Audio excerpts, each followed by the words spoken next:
All right, good morning, everyone, and we'll call to order now. Welcome to our first regular meeting in July, and it's fitting today that we have a wonderful summer day in front of us and much business to close before we finish today. Ranks are a little thin today with Councillors Baruma and Hyam away today, but we certainly have quorum, and so Council, we have a closed item to consider. This is a human resource matter, which is requiring a closed meeting, we think, for about an hour for the media or public that have joined us today. Council, could I have a motion to go to closed? Councillor Weinches, thank you. Councillor Barnstable, thank you. And are there anyone opposed, Council, to going to close? All right, I'll allow Legislative Services to.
that would be great. All right, Council, I've been informed that we are in open, and certainly for members of the public, we apologize for taking an extra half an hour. We appreciate your patience there. Council, we are now in open, and as is our tradition, we will talk about points of interest. Are there councillors with points of interest that they wish to share?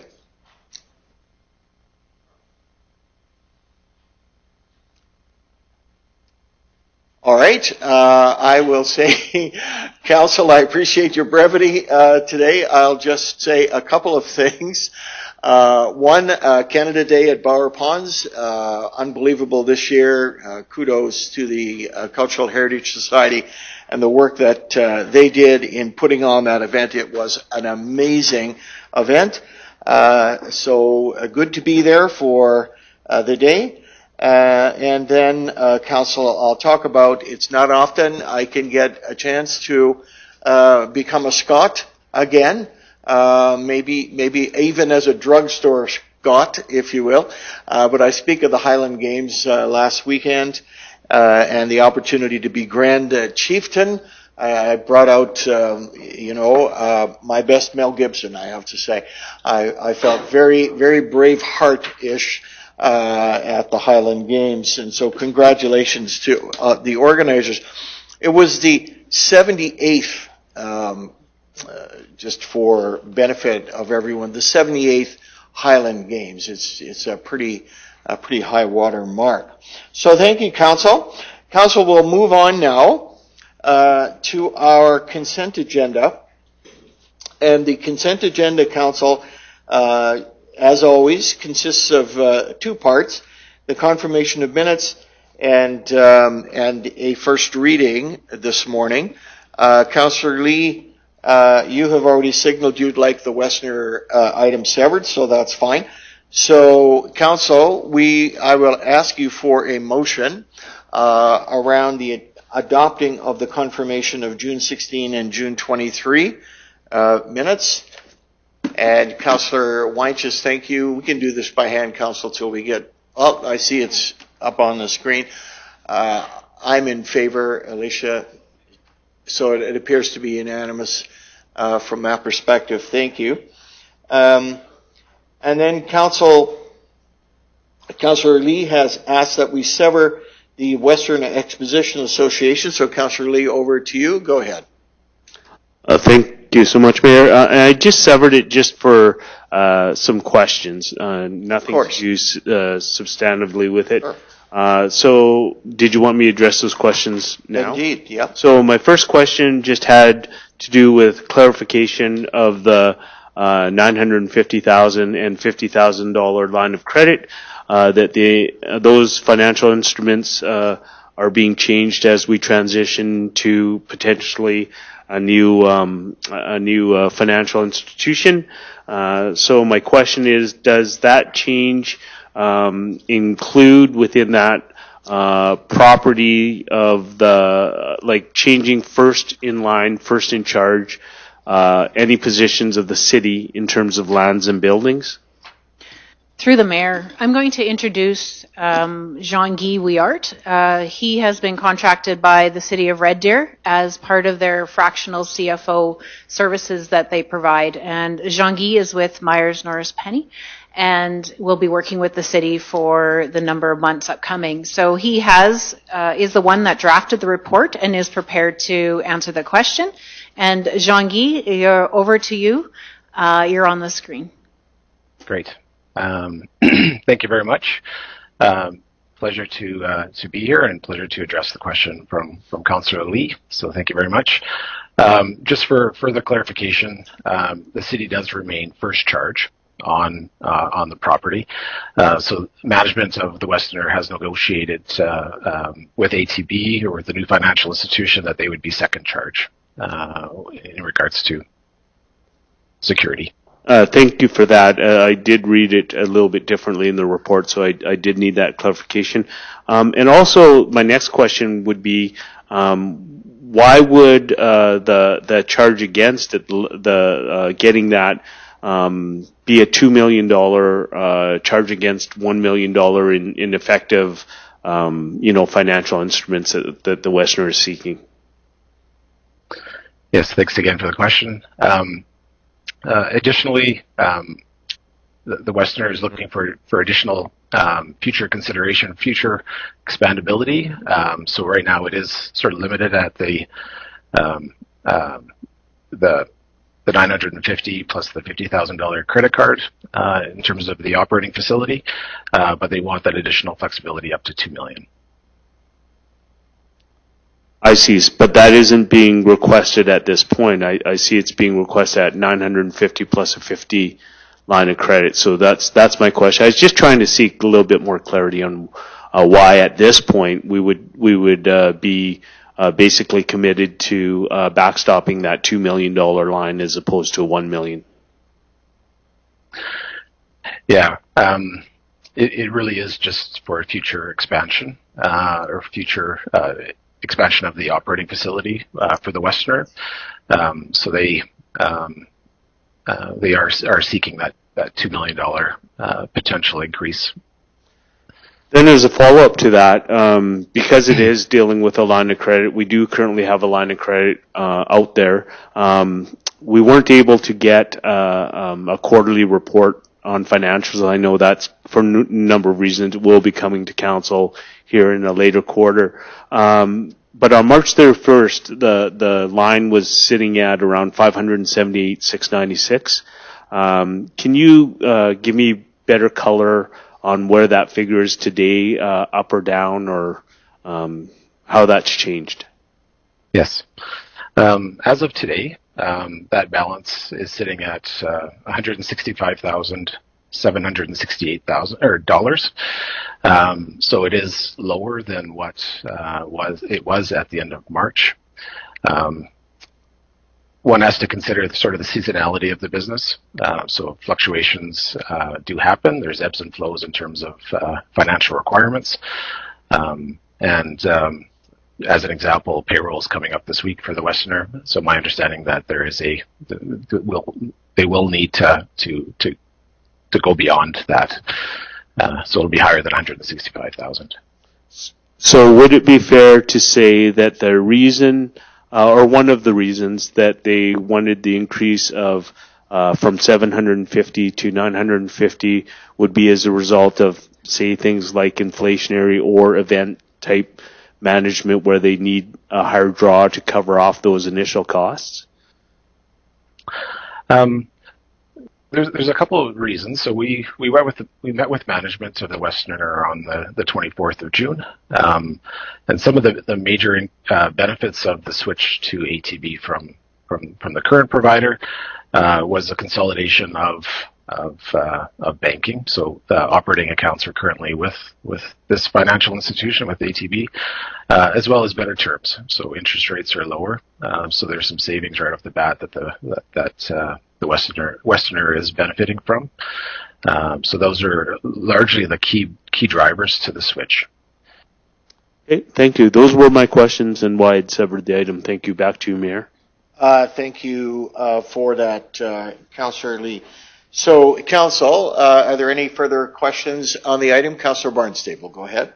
Thank you, Mayor Johnson. I just had one simple question that I felt was missing in the report, and it talks about what the interest rate was with CIBC versus what it didn't mention what it said it'd be a lower interest rate with ATB, but it didn't mention. It said something on the lines of, I think prime plus 3.5 was what they were at, but now they have a new interest rate. I was just curious. It said it was better, but it didn't give me a number. So is there a number of what the new interest rate is? Yes, the current terms are prime minus 2%. Or sorry, prime plus 0.5. My apologies. I was going to say that was quite a swing. No wonder they signed that contract. So prime plus 2%. So it's a 1.5% better ratio than obviously simple math.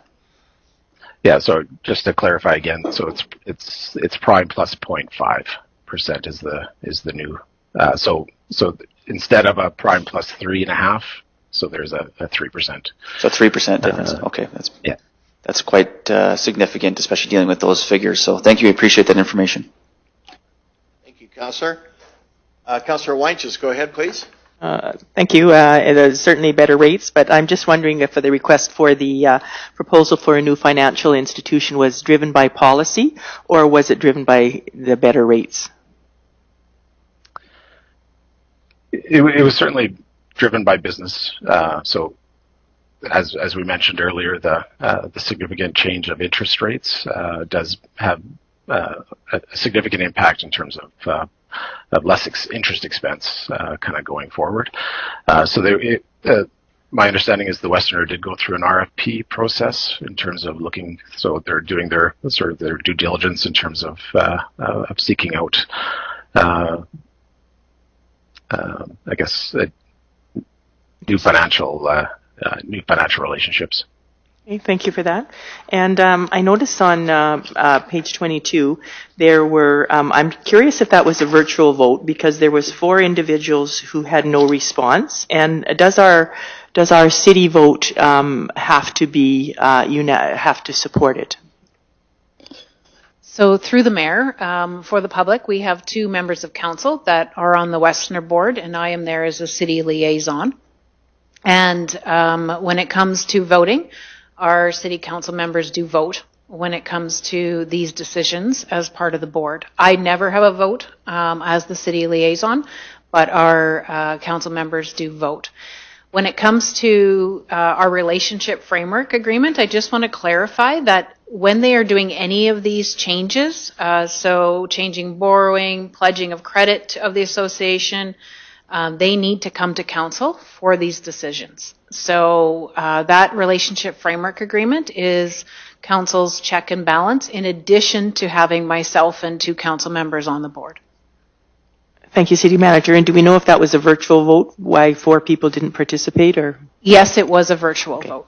Thank you for that. And then my last question is just based upon the response to Councillor Lee and the words of expansion of the facility. What do we have meaning or details, or will that be provided later, or are those confidential at this time? So through the mayor, when you say expansion of the facility? I think that's what the individual had said, expansion of the facility. It's just greater flexibility. Greater flexibility. Yeah. Thank you. Thank you. Thank you. Those are my questions. Thank you, Councillor. All right, Council, I'm not seeing any further questions. Curiously, of course, both members of Council's reps on the Westerner board are not here today, and that's unfortunate in this context. Council, there is a resolution now that we need to adopt, so if we could bring that up, please. Oh, you can't access this? Okay. And I'll look for a mover and seconder. I've been informed by Councillor Jeffries that her system is not functioning, so she'll be voting manually on the item. Council, is there any remarks, further remarks on the item? Councillor Lee. Thanks. I did sever the item and happy to actually see that it brought our CEO from the Westerner, so welcome to our public meeting to Ms. Flint. And just to say that was totally for clarification of those items. I think there is much interest, public interest in what happens with the Westerner and how we're progressing. I see that happening in a positive way. As Councillor Barnstable, his expression on his face when he saw the prime plus 0.5, he knows as a business guy that's a pretty darn good rate. I don't even think we would catch up. Well, you're your own entrepreneur. So how you don't see that even in the old Alberta Capital Finance days. You didn't even see those types of a rate. So for that, I applaud the work that the Westerner board and the CEO are doing to be fiscal stewards of that position and advance that in a positive way. So I just want to say that publicly, Mayor. Thank you, Councillor. All right, Council, we will call the question on the item. Councillor Jeffries, you're voting in support. Thank you.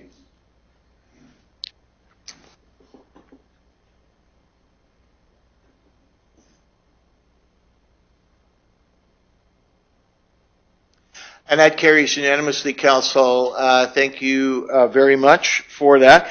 Council, I'm mindful of the time and the breadth of the next item, but we can deal with the Evergreen NASP first reading, which is on page 23.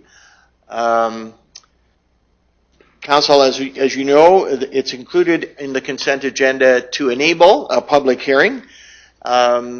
We'll bring the item, if we could bring the resolution, because it is not, it's the only item left on the consent agenda. So can we get a mover and seconder, Council, on that for first reading purposes?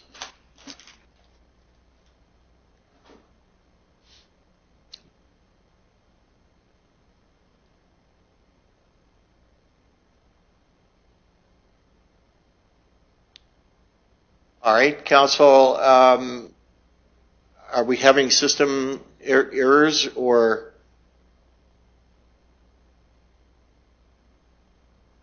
It's moved by Councillor Dirksen. Thank you, Councillor. And we need a seconder, Council.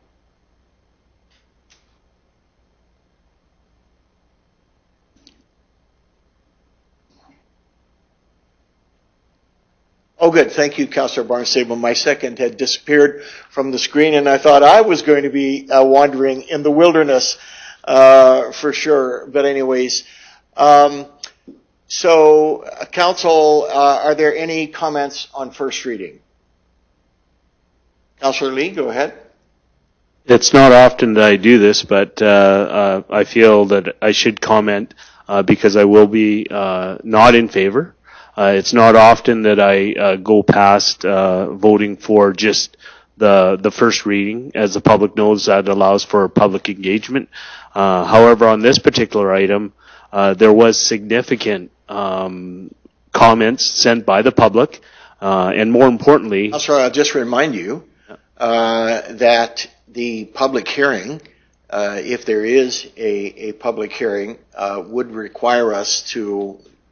I thought the comments were part of the public agenda. Am I not correct? You are, for sure, but I'm just... So that is the reason I would be voting. I'll just leave it at that. Sure. That's the reason I'm voting non-support, because of the comments that were set in the public agenda. Very good. Thank you. Councillor White, just go ahead. Thank you, Mayor. I have two questions regarding this matter. The first one, in reading the letters from the citizens, there is much comment about environmental impacts and natural areas in the pond. And I'm just wondering why there was no comment from administration in their report regarding some of the environmental impacts. So through the Mayor to Councillor Roinches, in terms of the environmental impacts, that would have been assessed at the time of the neighborhood area structure plan. So the lake that is in there is actually a man-made lake that was created back in the day. And there's a whole assessment that would have been done there, and setbacks and the establishment of the environmental reserve as well as the MR. So that was done at that time. But in view of some of the changes to the plan, there's no comments from administration regarding some of those. And I look at the many citizens who have commented on that. So why hasn't administration responded in terms of some of the concerns raised? So in terms of response back to the community, we did go do a public engagement session. So we went and did...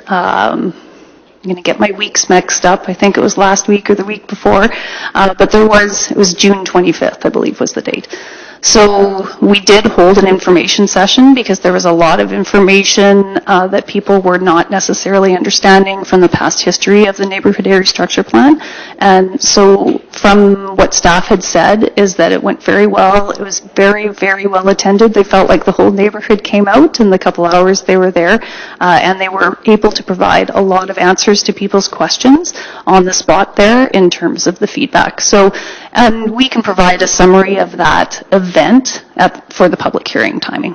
Thank you. And was the developer also part of those engagement sessions? Yes, through the mayor, yes. Thank you. And then my next question is, looking at the amendments, is there a reason why the west portion of Evergreen wasn't included in the amendments?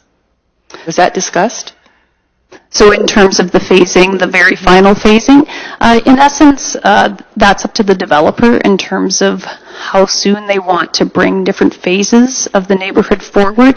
It's usually a cash flow situation in terms of when they decide to subdivide and rezone other phases. There's some taxes and offsites that are often owing at that time, so it's usually a financial decision. Thank you. So does the developer look at it, though, not wholesome when you think of the people who have invested and chose that location and community as their residence? And then if there's going to be changes to the plan, is there a reason why they are not looking at it wholesome versus segregating it as they've done and not including that west piece? Through the mayor to Councillor Weinches, that is something that we can ask back to the developer. I don't have the answer to that question today. Thank you, Mayor. And certainly, Councillor Weinches, if we do get to a public hearing, that would be a question of the applicant. I'm sure the applicant will be making a presentation at the public hearing. Okay, thank you. I'll just speak. Can I speak to the motion as well? Yes, if you're ready. Yeah. Yeah, I'm just a little bit. I'm with Councillor Lee on this. I don't know how I'm going to push my button right now, but I'm anxious about everything that I read from the citizens in terms of their feedback, and I appreciate Ms. Danberger's comment about the public engagement session, and it was very well attended. And I think this is a reflection of what we may hear, but I guess I'm landing on where I'm supporting it. I don't think we've done enough from our side, administration and the developer working with the community at this point in time. So I don't think I'll support the first reading either. Thank you. Thank you, Councillor. Councillor Barnstable. Thank you, Mayor Johnson. I can only remember one other time on this council term where we didn't support first reading. And I was pretty frustrated at that time because I think public hearings are a great opportunity to have not only these comments that are in paper, but have people be able to voice them. I've often said that I love to have the public engagement and have more people in this room to have the conversations. So as much as there is a lot of angst in these comments and a lot of frustration that we read, I think it's really important that we move forward to second and third reading to have those voices heard and possibly even reach some sort of solutions or conclusions. So just because supporting first reading doesn't mean we support it, but we're supporting the idea of bringing it forward so those voices can be heard. So I think it's important that we do get this to second and third reading so we have those voices come here that can share their frustration, can share their concerns. So I think it's important that we all vote in favor of first reading so we get to those next two readings. Thank you. Thank you, Councillor. Councillor Jeffries. Just for clarification, I'm assuming the comments we've received in our agenda came in after the engagement session? Would that be correct, or is that not necessarily the case? Through to Mayor Council. Okay. It's the early engagement that we do usually when we work through these types of plans. They're separate from the public hearing comments that would then coming later. So these were prior to that engagement session as well, because in the report it does say that the engagement session was being planned after the report was submitted, and so that was in light of the number of comments that were received in the circulation. So it's possible that citizens received more information at that information session, and there are maybe more people who are against it, or there may be some who have come around to it. We don't know at this point in time. It's too soon to tell. I will vote in favor of going to second or to the public hearing stage and see where it comes through. I think we have to weigh the voices of the people who live there as well as the developer, who's obviously an important part of the process. So give it that chance. Thank you, Councillor. All right, Council, I'm not seeing any further. Councillor Barnstable, thank you for your comments this morning. It's important that we understand that the applicant themselves are not present, although the public has expressed themselves. The applicant's perspective has not been heard, and so on. And I certainly understand some of the angst with council, but that's why we advertise now. That is why we open up the process over the next, I'm going to say 30 days, City Clerk, so that early August the matter can be heard. It's important, council. I have done it once in my council career, voted against a first reading, and I wish I could do it over, frankly, because I really didn't consider the second and third reading process. So thank you, Councillor Barnstable, for reminding us of that. And let's call the question on first reading, Council.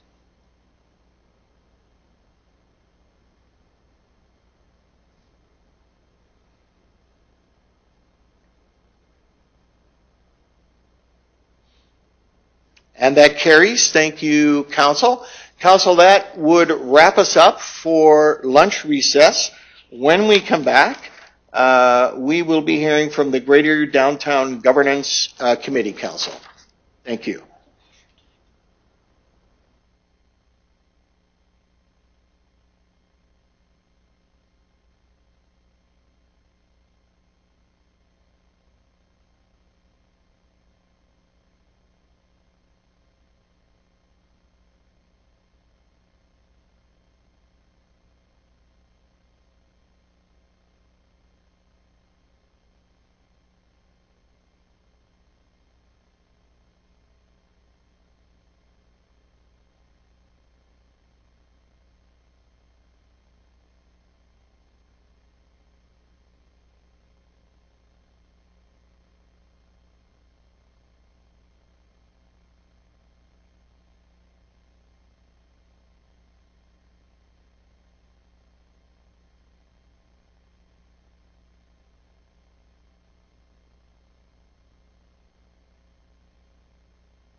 right, welcome back to Chambers for our afternoon portion of our open meeting today, Council. I'm referring you now to item 4.1, which is Red Deer's Greater Downtown Governance Report. City Manager, I'll just go to you if there are any opening comments. Thank you, Mayor. We have two presenters today. We will start the presentation with Bobby Jo Stannard, our Safe and Healthy Communities Manager. And then we have Michael Heinzelmeier, who is going to present the committee's work to Council today. This report is fulfilling a council resolution back that we had made that said to explore a potential shift in how Greater Downtown is served to better enable all partners of the community to proactively and directly address the unique needs and challenges facing the entire Greater Downtown area. And that is what set the stage for their work. You'll see that in Appendix E, there's a report directly from the committee that shares their findings, and we will hear a presentation from Michael on that today. You'll see the council agenda on page 226 that there is a proposed resolution from admin that will direct admin to do further work and assessment and to refine an implementation strategy. And then you have 5 bullets underneath. So that is what administration is recommending.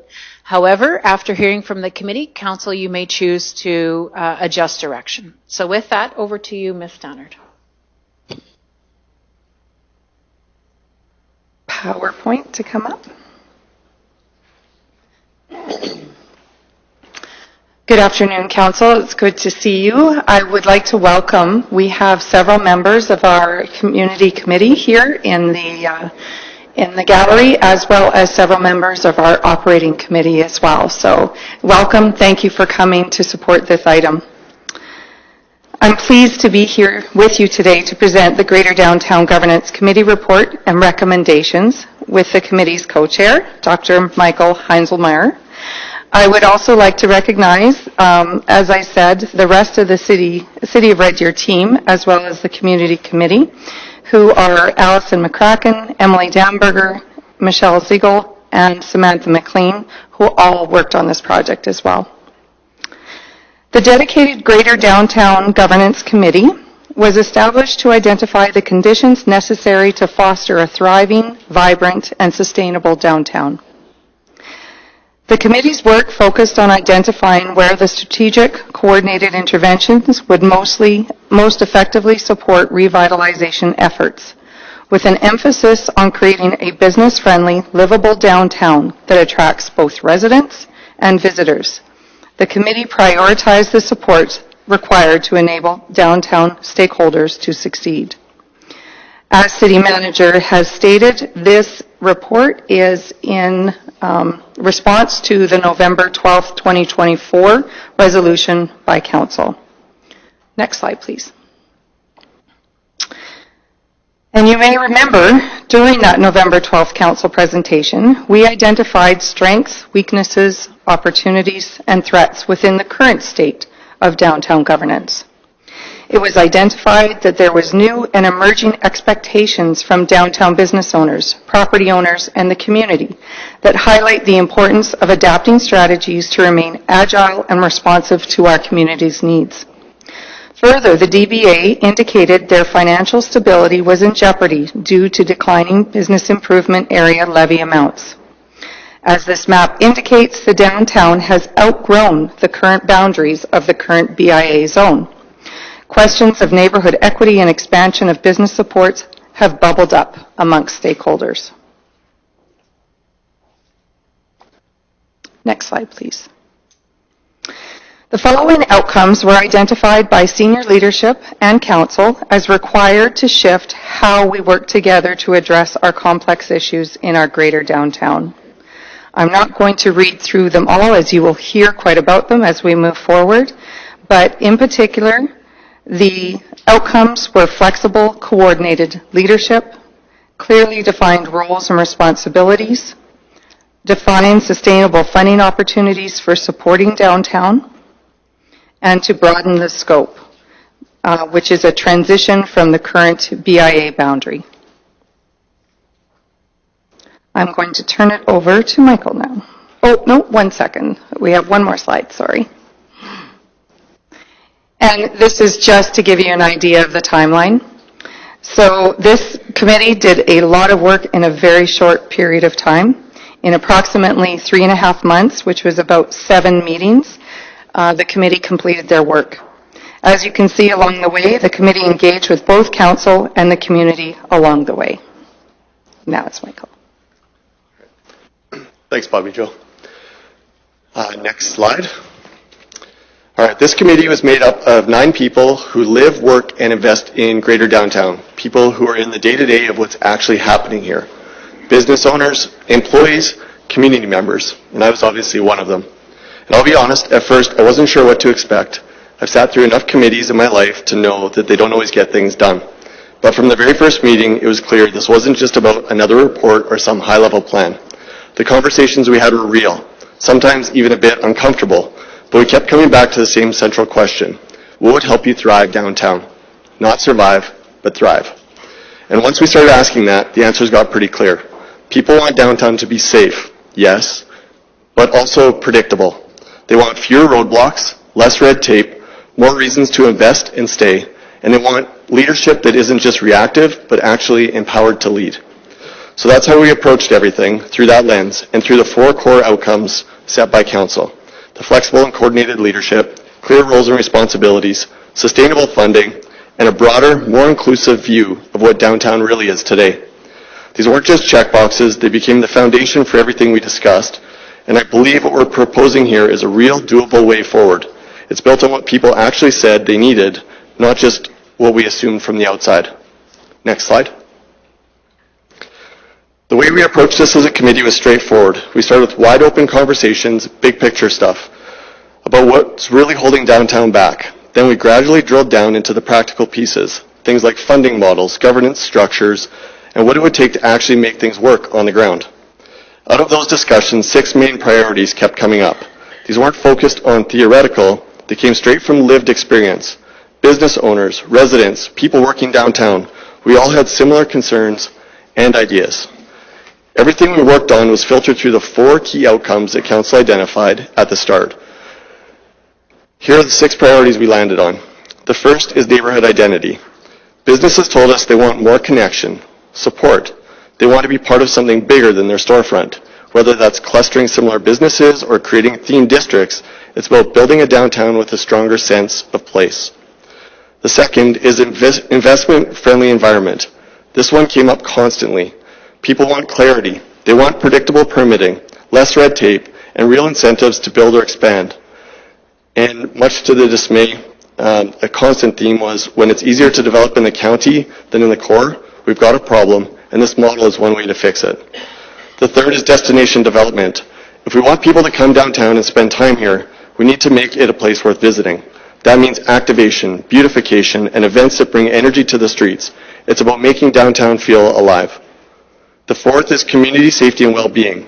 This was close to everyone's heart. People need to feel safe and supported. It's about having a clean environment and a coordinated approach between businesses, city services, and the organizations doing the hard work around homelessness and harm reduction. The fifth is parking management. Not really the most exciting topic, but an important one. We looked at parking from a business perspective. How do we manage our inventory better? How do we make it easier for people to come downtown and stay a while? Sorensen Station and other city-owned assets need to be part of that equation. And the sixth is connected and accessible downtown. That means better wayfinding, more pedestrian-friendly design, and making sure downtown is easy to explore on foot or by bike. Accessibility is part of vibrancy. People need to feel comfortable and welcome as they move through the core. These 6 priorities, when aligned with the outcomes we talked about earlier, give us a roadmap. Not a perfect one, but a focused, strategic one. And for the first time in a long time, it feels like we're all on the same page about where we're going. Next slide, please. One of the clearest takeaways from the process was that we don't need more sacrificed effort. We need leadership that's aligned, empowered, and built to actually deliver. That's why the committee is recommending a new governance body to lead the work going forward. The model we're proposing is a non-profit organization formed through a public-private partnership, a P3. It would operate at arm's length under a formal agreement with the city, but with real representation from business, community, and local government. Now, I know when people hear the term P3, it can sound abstract, but here's a simple version. It's a structure that brings the best of all sides to the table. The public sector provides stability and long-term vision. The private sector brings speed, innovation, and results, and the community keeps us grounded in real needs. That balance is what makes this work. It's not a government-led initiative. It's not a business takeover. It's a shared platform where all three groups are pulling in the same direction with accountability built in. And when we say community, we're talking about more than just individuals. It includes organizations like the Chamber, Tourism Red Deer, local nonprofits, and the DBA. Everyone who's invested in downtown's future has a seat here. This model doesn't replace the work that's already being done. It connects it, amplifies it, and gives us structure to actually move things forward. Next slide. One of the biggest questions we had to answer was, how do we make this sustainable? We knew from the start that this can't be another city-funded initiative or something that lives and dies by a grant cycle. So the committee looked hard at different funding models, and we landed on one clear truth. The only way this works long-term is if it's tied to outcomes, not effort, not good intention, results. That's why I want to focus on incentive-based funding, because this is where things get interesting. Around the table, we had a lot of creative, entrepreneurial thinkers, people who understood how resources flow and how we could rewire that flow to fuel real growth. The idea is simple. If we succeed in revitalizing downtown, if we attract development, if property values go up, if businesses move in, then a portion of that increased tax revenue should be reinvested back into the organization that helped make it happen. That way, the success of Greater Downtown becomes the fuel for even more progress. A clear example would be this. Let's say a new mixed-use building goes up and increases the assessed property values in the zone. The additional property tax revenue generated, what we call the tax uplift, could be partially directed back into the Greater Downtown Partnership. That's how you create a self-sustaining engine. When downtown wins, the organization wins.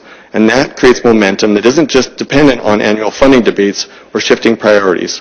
We also looked at other sources, membership fees, special event revenues, grants, fee-for-service contracts, but it's this performance-tied model that really changes the game.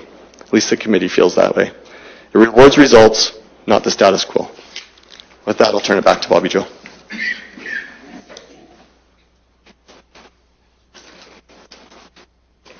So next slide, please.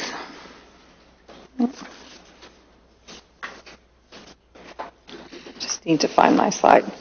So one of the questions that we had as we went along through this process and really came up, I would say, in the engagement conversations is, if this is a new committee, where does the current structure fit?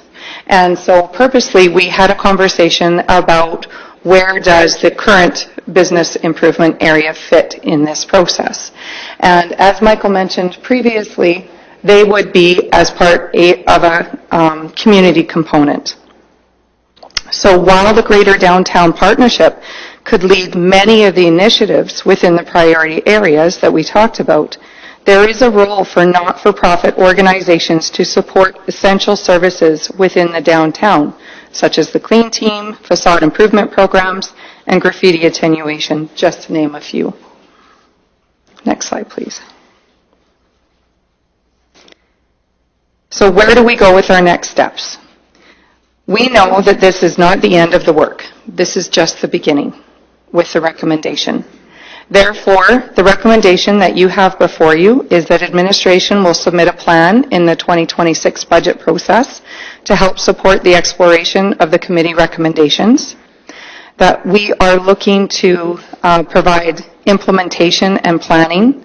The committee itself, the community committee, was not requested to do the implementation part, and so that most likely would shift to an operational committee, where we have governance framework conversations and structure, draft conceptual relationship with the city, resourcing requirements, best practice summary, and transition plan and timeline considerations in the proposed structure. We propose to come back to council in July of 2026 with the fully formed implementation. And that is what we have for you today. We are excited to answer any questions that you might have. Thank you, Manager Stannard. And Michael, thank you and members of your group on behalf of Council. Council, I'll open it up now to questions going into the queue.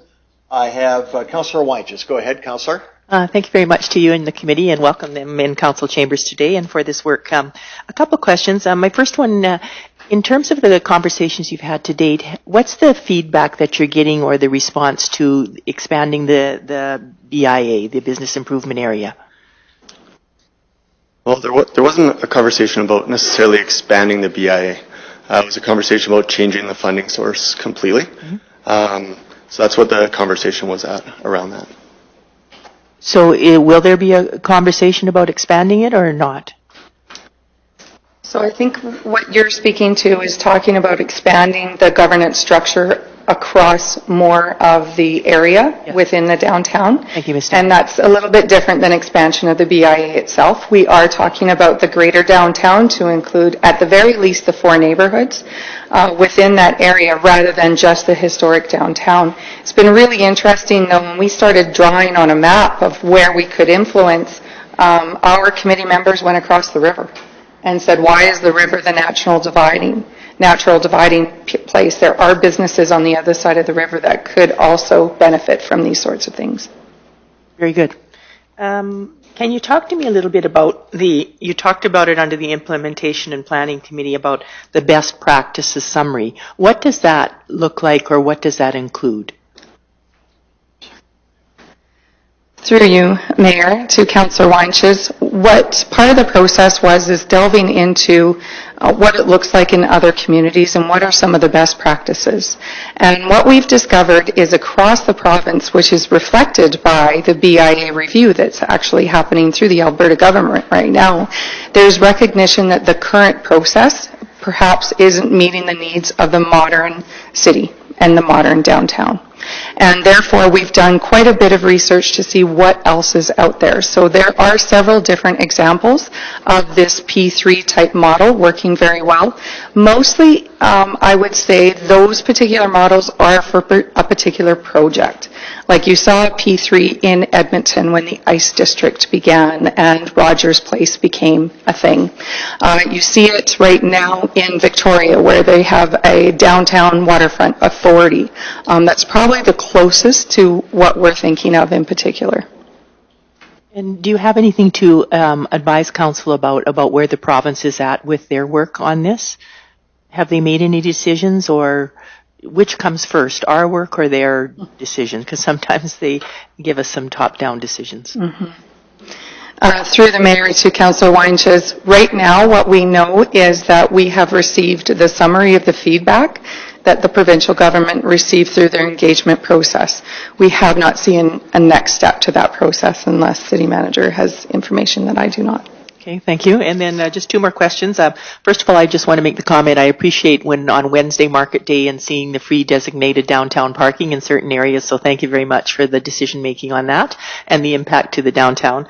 And my other question is just, is there any decision or space or place for bicycle parking and locking up your bicycles? Because that's an issue that has been raised in the past, and where citizens want to come downtown, enjoy the park, enjoy the library, where can they put or the market or the restaurants, where can they put their bicycles? That wasn't a conversation that came up as part of the committee, but certainly it would warrant some conversation. Very good. Thank you. I think the community would welcome that, especially in summer. Thanks very much. Thank you, Councillor. Councillor Barnstable, please. Thank you, Mayor Johnson. First thing I'll say is when I read the report, I was struggling with it a little bit, but hearing the energy and seeing the presentation, it's definitely added an extra layer of value to what the report brings. So I thank you for the presentation today. I could see the wheels in motion, which is really helpful. My first question is in terms of the budget that's going to be asked coming forward in 2026. We often get these like precursors, like there's going to be an ask, but we don't have any idea of what those numbers will look like. Is there an indication of a range? Has there been any discussion of what we can expect to see or what the next council can expect to see as far as what that ask will be for 2026? Through the Mayor, thank you for the question, Councillor Barnstable. I do not have a number to provide to you right now. It would be, I would say, basically to support the conversation. So again, meeting costs, perhaps a consultation with community yet again to make sure that we got it right, as well as perhaps a consultant fee, but that's as far as we've got so far. I think that's valuable to understand. There'd probably be a consultant fee attached. I think just hearing, we've had these other conversations with arm's length seems to be the theme of what we've been received from administration, and the city's going in that direction. And knowing what could be on the table helps. So thank you for that. That information is helpful. One thing I didn't see in the report, and I know the fourth objective, I don't think they were ranked. I think they were just 6. Was the issue of safety and whether perception or reality. And I didn't see anything in there included with conversations with the RCMP or the local police force.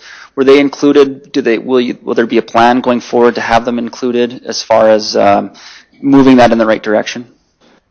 So the RCMP would be one of the stakeholders we're talking about that should have a seat at the table so that they can come with real solutions and conversations. Has there been any conversations to date at this point with the group, or is it just sort of future focused of what we hope to bring them into? So the RCMP did not come in and talk to the group, but there was a large discussion about community safety as part of the group. We talked about that at length, about homelessness and self-harm and what's going on in the community, and it's obviously a real concern for downtown Red Deer. And we feel like what we're proposing is a solution that brings all the stakeholders to the table and lets everyone have a voice that's going to help to solve this problem moving forward.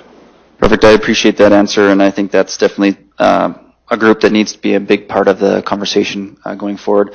And then, just as a business person myself, I loved hearing and reading about incentive-based funding. That to me just makes sense. If you do good, you get rewarded, and it just sort of builds that way. But in hearing that and trying to think logically, do you have any idea of how that would look, like incentive-based funding? Like I love the concept of it, but how would businesses be able to, what kind of incentives would be able to drive this forward? Has there been any, or is that sort of the groundwork for what will be discussed in the future, or has there been any talk about how that will work right off the get-go? So there wasn't direct conversations around this. Like our approach was strategic, not tactical. And so what we're doing is presenting a strategic approach to council, and then you guys will need to come up with some tactical opportunities to take advantage of it. Okay, I appreciate that. And I apologize, I wasn't at the committee the whole meeting, so I'm sure some of this was addressed at that point. But I think those are my questions for now. Thank you, Mayor. Thank you, Councillor. Councillor Lee, go ahead. Thank you, Mayor Johnson. Thank you for your presentation. This is certainly an area of personal interest of mine. But when you mentioned in the presentation, you look at the BIA as being still existing as a partner or a kind of a collaborative entity. Is that strictly for fund revenue interest, or you named some other things that the city already does in there, which is parking beautification, those types of storefront strategies. But my interest is in, was that held in your presentation or discussions simply as a revenue generation type of item? So the conversation around the BIA was that the current BIA structure is not working. It's not serving the needs of greater downtown area. Going through the different stakeholders at the table, the DBA would be one of those stakeholders, but I don't think I said the BIA would be a stakeholder at the table. Okay, So, yeah. I appreciate that clarity because I do agree with you on that point. DBA to me is certainly differentiated.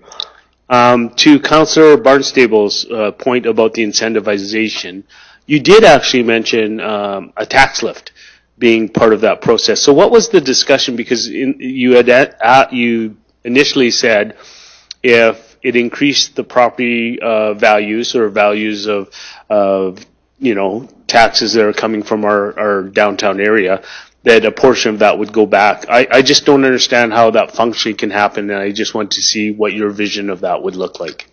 Sure. So again, this would be tactical at the council level to determine what is the best interest for all of the groups involved.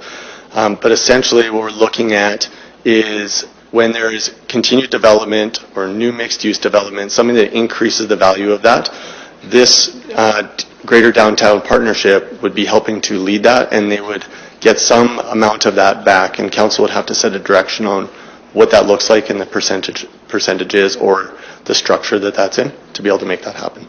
Thank you so much. Then my final question at this point, Mayor, would be, have you had any discussions with or in alignment with the new economic development ad hoc committee? Because I think a lot of what I'm hearing in there is kind of the same kind of vision and strategy that you're presenting here to us today. Sure. So there was no direct communication between our committee and the ECDEV or the ad hoc committee for that. So there's been no communication other than us preparing this report and presenting it and what you hear in the community. That's Through the mayor, I would just add that on our operating committee, we did have Manager Demberger and GM Olson was also a part of the discussions to ensure that we were in alignment with the ad hoc committee. So I'm glad that you saw that much of the conversation were parallel because that was on purpose. okay. And then just a subset of that manager standard. Just given that, is there another senior administrative liaison on that team now with GM Olson's departure? Through the mayor to Councillor Lee, Manager Damberger continues to be a part of that conversation and part of the operating. And as we move into implementation, that might look a little bit different, but alignment was always something that we strove for. Sorry, I didn't want to wade back into tactical strategies. Thanks, Mayor, back to you. Thank you, Councillor Lee. Councillor Dirksen, go ahead. Thank you, Mayor. I appreciated Councillor Barnstable's comments. Your presentation was more inspiring than the report, so I'll put that on the table right from the get-go. And I must also admit, when I saw the July 2026, my hackles went up. So I want to talk about that a little bit, or ask some questions around that. So, can I call you Dr. Michael rather than Dr. Heinzelman or Meyer? Because I think Dr. Michael comes across faster for me. That's completely fine. Okay. So I liked your focus on outcomes. Can you elaborate a little bit more about what that actually means? What do you see as the outcomes for the downtown?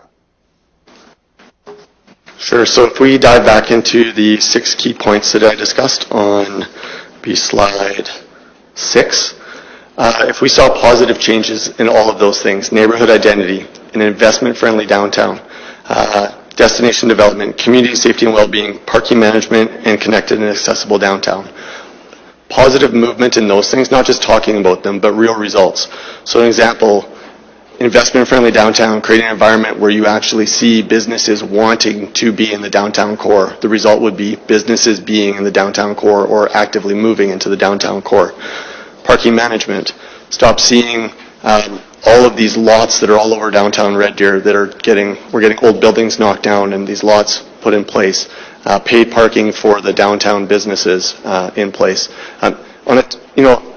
We're wading a little bit into a tactical side of it, but basically what we want to see is movement. We want to see a safer downtown. We want to see a thriving downtown. That's what we want to see. Yeah, I know you say we're getting into tactics, but at the end of the day, the people downtown want to see something, and they'd like to know what that something is. And if we're going to invest money in an organization, they need to be able to understand what they see. So that's kind of why I'm asking the questions about outcomes.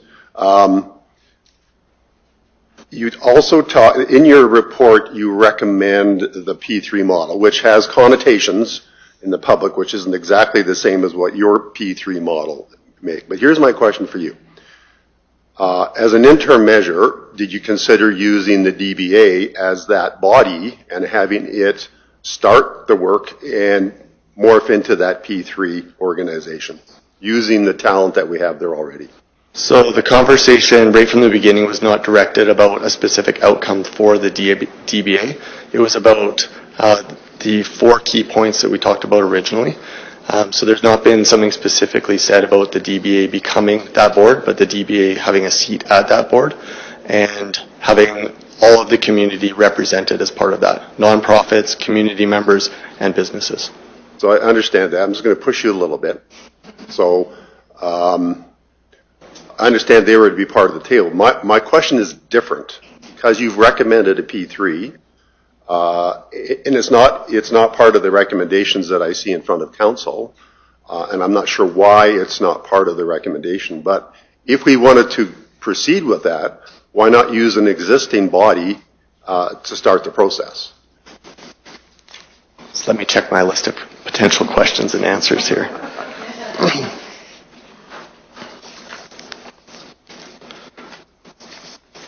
He did his homework. Good. Okay, so the DBA still has a role in this. If they continue as a nonprofit, and I hope that they do, they can sit on the board, deliver services like the clean team, stay involved in key programs, but instead of working in a silo, they become part of a larger coordinated strategy. It's not about removal, it's about reintegration and focus. Okay, fair enough. And I haven't asked the DBA this, so they might not even like my questions. So I'm not looking at them because I'm not trying to read their body language. But my whole thing is, why we wait until July 2026? Do you have a recommendation for a P3 model? Can we not just start that? Through the mayor to Councillor Dirksen, I think there are some tactical requirements that we would have to take a look at establishing an organization, and what that might look like in terms of our legislation for a P3. There's some different changes there, so that will take some time. Also considering the investment incentive program, I think will take some time to figure out what that looks like as well. So that's why the timeline of July 2026. As you know, before we stand up here, there's quite a bit of work that happens in the background, and so that's when we would be most prepared to stand in front of you, but the work will not be completed. I think another important piece of it is that there is on the operational committee a space for the Downtown Business Association as we move towards what this looks like, so they will be involved in those conversations as well.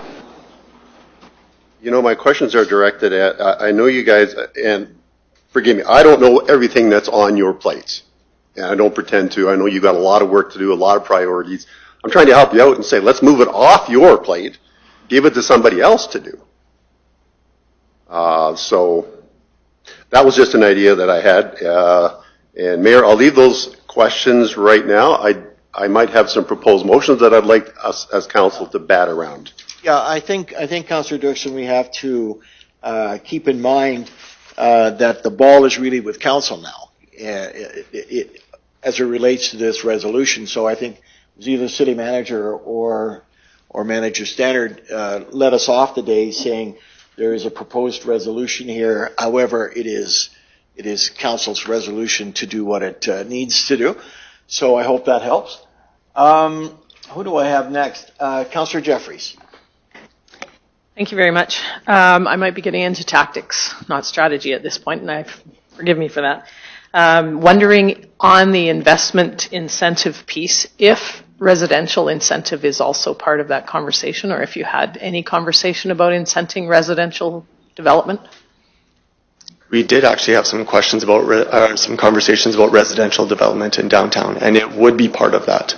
Okay. We actually feel that the more people that are in the downtown core, the better the downtown core is, and residents are part of what's going to make that happen. That's great. Thank you very much. Happy to hear that. In one of the earlier questions, discussion about the ECDEV committee, ad hoc committee, and this committee, or the future rendition of this committee, the operations piece came up. And can you just clarify the alignment, or will that be a collaborative thing happening? Can you just speak a little bit more to that, Manager Standard? Through the mayor to Councillor Jeffries, thank you for the question. I think from the beginning of the conversations, it was always envisioned that the ad hoc economic development committee was sort of the umbrella conversation and more of the strategic conversation on where we're going. And then this conversation was more about what would need to occur for businesses to thrive in the downtown, and that's a little bit more of the operational piece of it. So they would not only be aligned, but I would see a parent-child relationship there. Thank you very much. On page 231, under considerations, there's a little bit of a piece on planning will be required to determine appropriate transition timelines and refine the proposed governance framework. like Councillor Dirksen, when I saw 2026, I went, what? Can't we do this sooner? Recognizing there's a bunch of work that needs to happen probably that I can't see or choose not to see, I guess. That's often the way I go about things, no detail. Can you just speak to some of that transitional piece and maybe just clarify that for sure the DBA will be involved in this work. We're not doing away with the DBA, but in the end, the governance model, we may shift from a BIA. Through the Mayor to Councillor Jeffries, we can certainly transition priorities and speed up the process if that is the wish of council. This year, as you all know, is exceptional because we have a municipal election in the fall that may change some of what that looks like moving forward.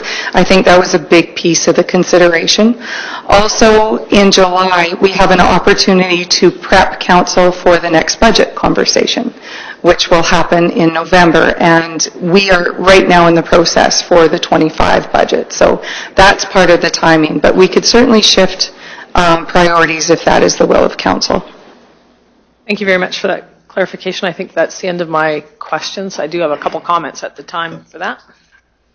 Thank you, Councillor Jeffries. Councillor Cron, go ahead, please. So it seems like we have 4 different parallel conversations going on about downtown right now. We have talking about the DVA and what to do with their levy. We have a parking conversation that we're going to have soon, the downtown governance, and we're talking about shelter. And then we're bringing in the parent-child relationship with the new ACTEV committee and this committee. Can you give me some assurance that these conversations aren't going to get siloed?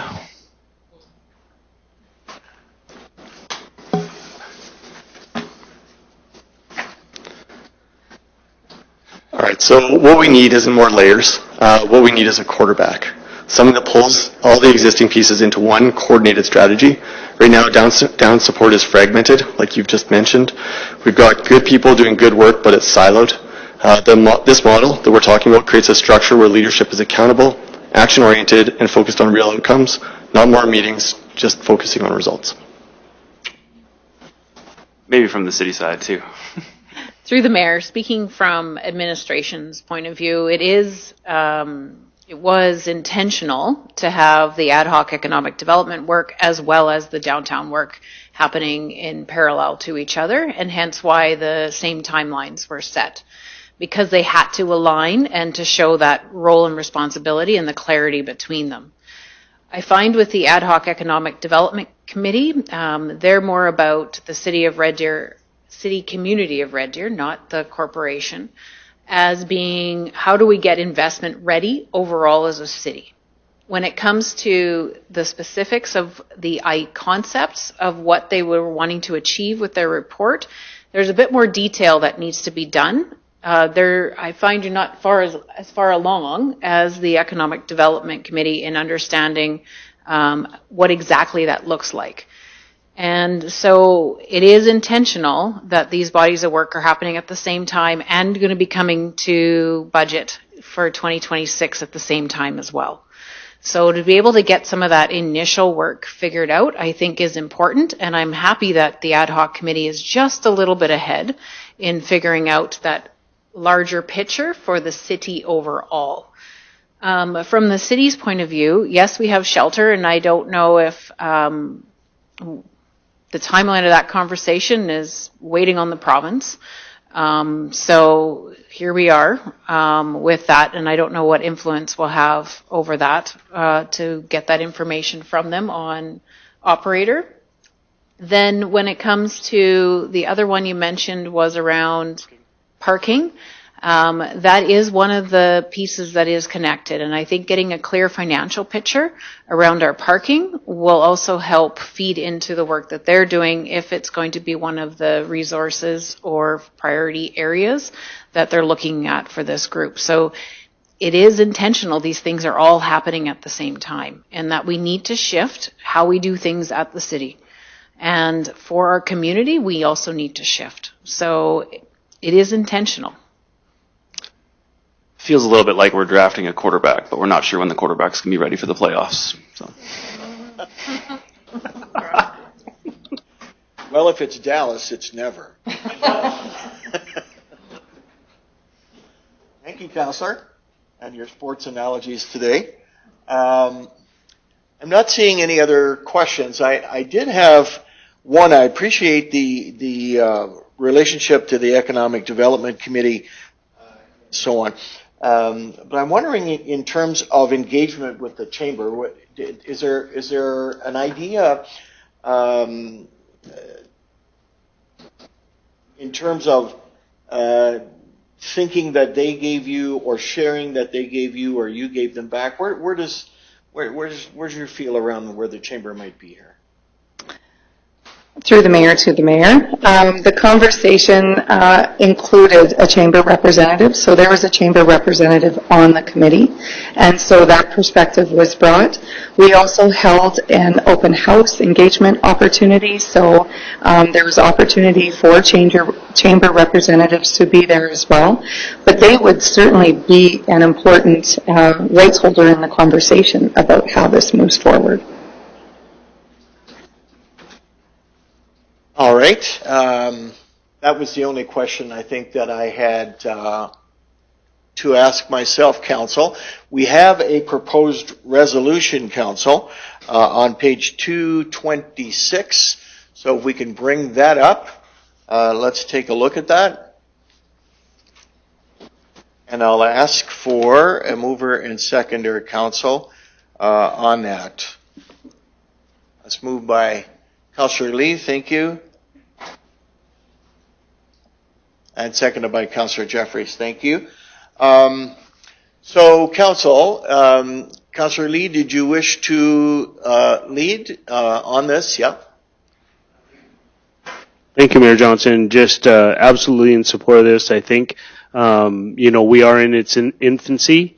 I am happy to see that, the strategic planning portion will result in that outcome-based execution phase.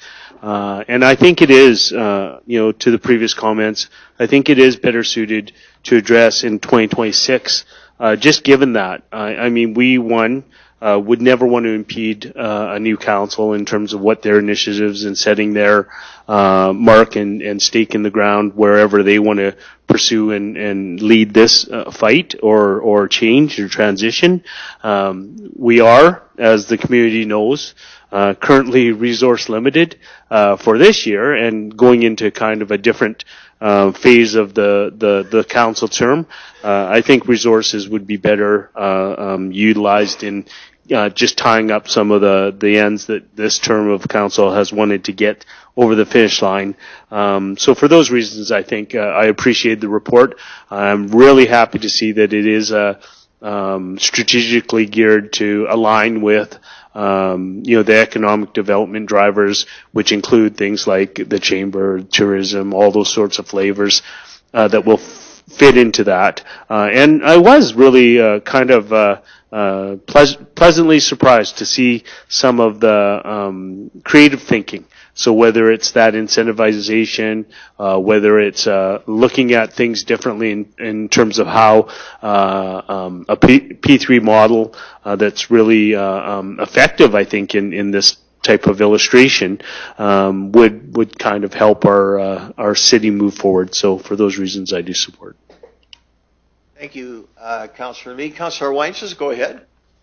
Thank you again, committee. I certainly appreciate the priority areas you've provided about neighborhood identity, the investment-friendly piece, destination development, always getting people to come down to our downtown, our community safety and well-being, which is always a focus, the parking management, which is the report is coming to council, and the connected and accessible downtown. I appreciated Councillor Cron's question about the mini balls in the air and the city manager's response about the alignment. I think that's demonstrating the many different pieces. Sometimes we often don't think of the puzzle pieces that are happening, but that alignment word I think is really important, and it also speaks to the focus of dollars and not wasting those ideas, but we're kind of focusing our work ahead. I would support I know we always want to rush to get there, but I think it's the importance of doing this work in a good way and the time frame for the next council to be able to look to it, including the budget discussions that might bring for important decisions to be made. So thank you to the committee for your time and energy and the continued work ahead that will hopefully bring that revitalization, collaboration, and change that we have been seeking for many, many years now. Thank you. Thank you, Councillor Wanches. Councillor Jeffries, please.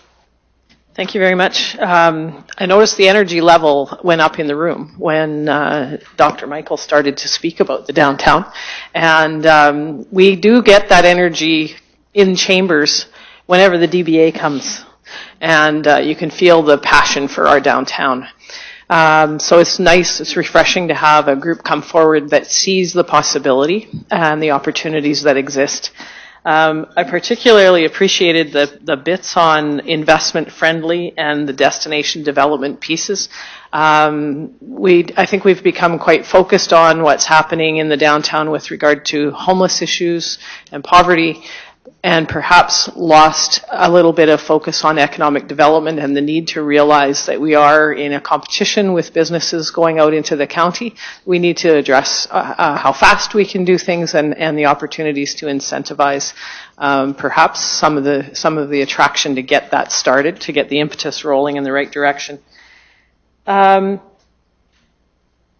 I really appreciate the inclusiveness that this group represents, that it is a broad spectrum of people who have great interest in the downtown, and it has included residential components as well. So I think it brings fresh energy and a fresh possibility for us to the downtown. People I talk to who spend a fair amount of time in the downtown recognize that it's still a really nice place to spend time and to be. And with changes in retail and all of those things that have happened concurrently with some of the other issues we're challenged by, perhaps it's not just one thing that has challenged our downtown, but many. And this would give an opportunity for us to try and take a more wholesome approach and bring that energy level up again. You've tried hard, Mayor Johnson, by encouraging us all to spend $10, and we all need to be part of that. But I welcome the work of the committee and the relationship with the DBA going forward, and the greater downtown zone approach. I think that's really important to expand those lines in the sand, if you will. Thank you, Councillor Jeffries. Councillor Barnstable, please. Thank you, Mayor Johnson, and thank you to the committee and the work that has been done up to this point. It feels like the theme of 2025, and I alluded to this already, is arm's length. We're really looking to engage our community and the players within the areas that they fit to have a larger voice in what's going on. And I think that that's really important. Who better to rely on information for downtown than the ones that live and breathe in that every day, and not just, obviously, I know city staff is downtown as much, but it's a different voice when you get it from community members versus someone that worked for City, Big C, the corporation. It comes from a different perspective. So I really do appreciate that, and I appreciate the work that's going to be coming forward. I know there is, and I say this in every topic that we have that has a dollar figure attached. I do appreciate that we kind of have an indication of what that could look like, and it doesn't sound like it will be, a large ask. But we do have groups now coming forward signaling that there will be some monetary requests for the next council, and we just have to be prepared for that. Every time there's a request, that means a larger ask of the city. Looking back at the last election, and I know the next election's coming forward as well, I think almost every single person that ran in the last election had revitalized downtown as one of their campaign slogans and platforms.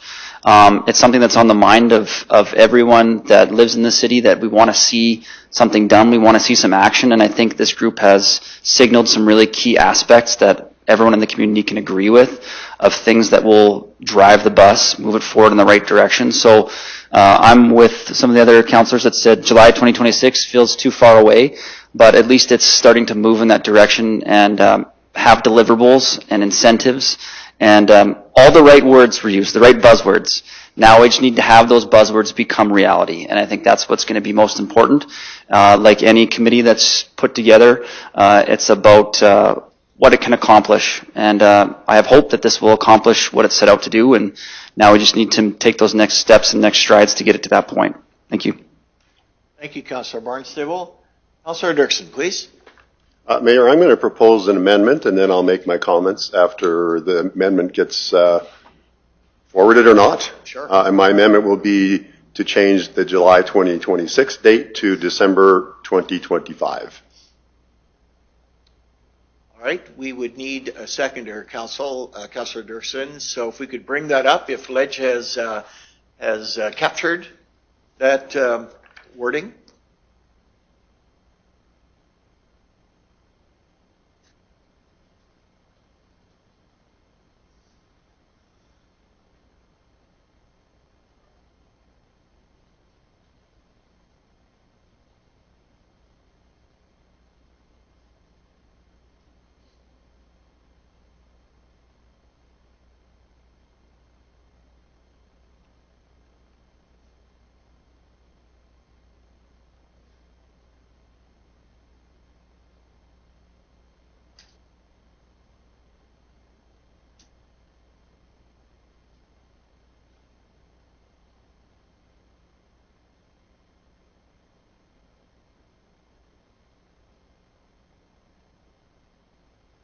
And we'll need a seconder, Council, to debate this. Thank you. Thank you, Councillor Cron, for that. Councillor Dirksen, go ahead on the amendment. Thank you, Mayor. And I wanted to bring this forward to Council and even administration to have an exchange on it. And if it's not supported, it's not supported. But I thought the discussion would be important. One thing that kind of bothers me a little bit is that we always say we don't want to do things because of an election cycle. I wish you'd forget about the election cycle. Business has to go on, regardless of who's at this table. And so if the decision is the right decision, then let's move ahead, regardless of who's at this table. So there's too much inertia that sets in when we use that, when we frame it that way. So that's my first thing. The second thing is, we've known for a long time that we're trying to make changes. We have a report from the committee that has some recommendations. Key among them is to develop the P3. And I think we can proceed with that. But that's my main point is let's move on this. We've been talking about it long enough. So that's the reason for the amendment, and I'd encourage my colleagues to weigh in, and mainly I wanted to have the debate around how urgent this matter really is. Administration can weigh in and let us know about their workload, because I don't understand all that, so that would be an important consideration as well. Council, I'll open it up for questions of the amendment after Councillor Dirksen's remarks. Do you have any questions, Councillor Jeffries? Councillor Weinges, yes, you have questions, yeah. Thank you. I would like to hear from administration, Ms. Stannard. I certainly recognize Councillor Dirksen's comment, but when we look at the information, I'll call it learnings for a new council, and even December, because things sometimes slow down in December, whether or not he'd consider March 2025. I just think that, moving it up is helpful, but I think it's a bit too soon. So comments from administration and Councillor Dirksen. Thank you. Thank you, Councillor. March 2026. Yeah, so through the mayor, I'll start, and then I'll turn it over to Ms. Stannard. When it comes to the election, it's not just the decision makers at the table. It takes a lot of capacity to even run the election from administration, and with the additional workers that are needed this year, we may have to employ some of our own staff at some of those election stations. So the other piece around it is then getting ready for orientation, and then the risk of council changing direction. So it's not necessarily all about council changing, but there are some capacity things that happen from administration. Ms. Stannard, I'll ask you to speak to the timing point of view, and I'm wondering in your response if the scope could be modified then to be able to hit that December piece. So maybe it's not all of the 5 bullets, but maybe there's components that could then be figured out. Thank you for the question. Certainly, we could have a conversation about scope.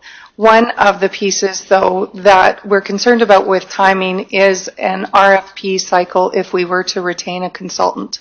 And within that period of time that we currently have, I'm not sure we would have the fulsome responses that we would like within that RFP cycle.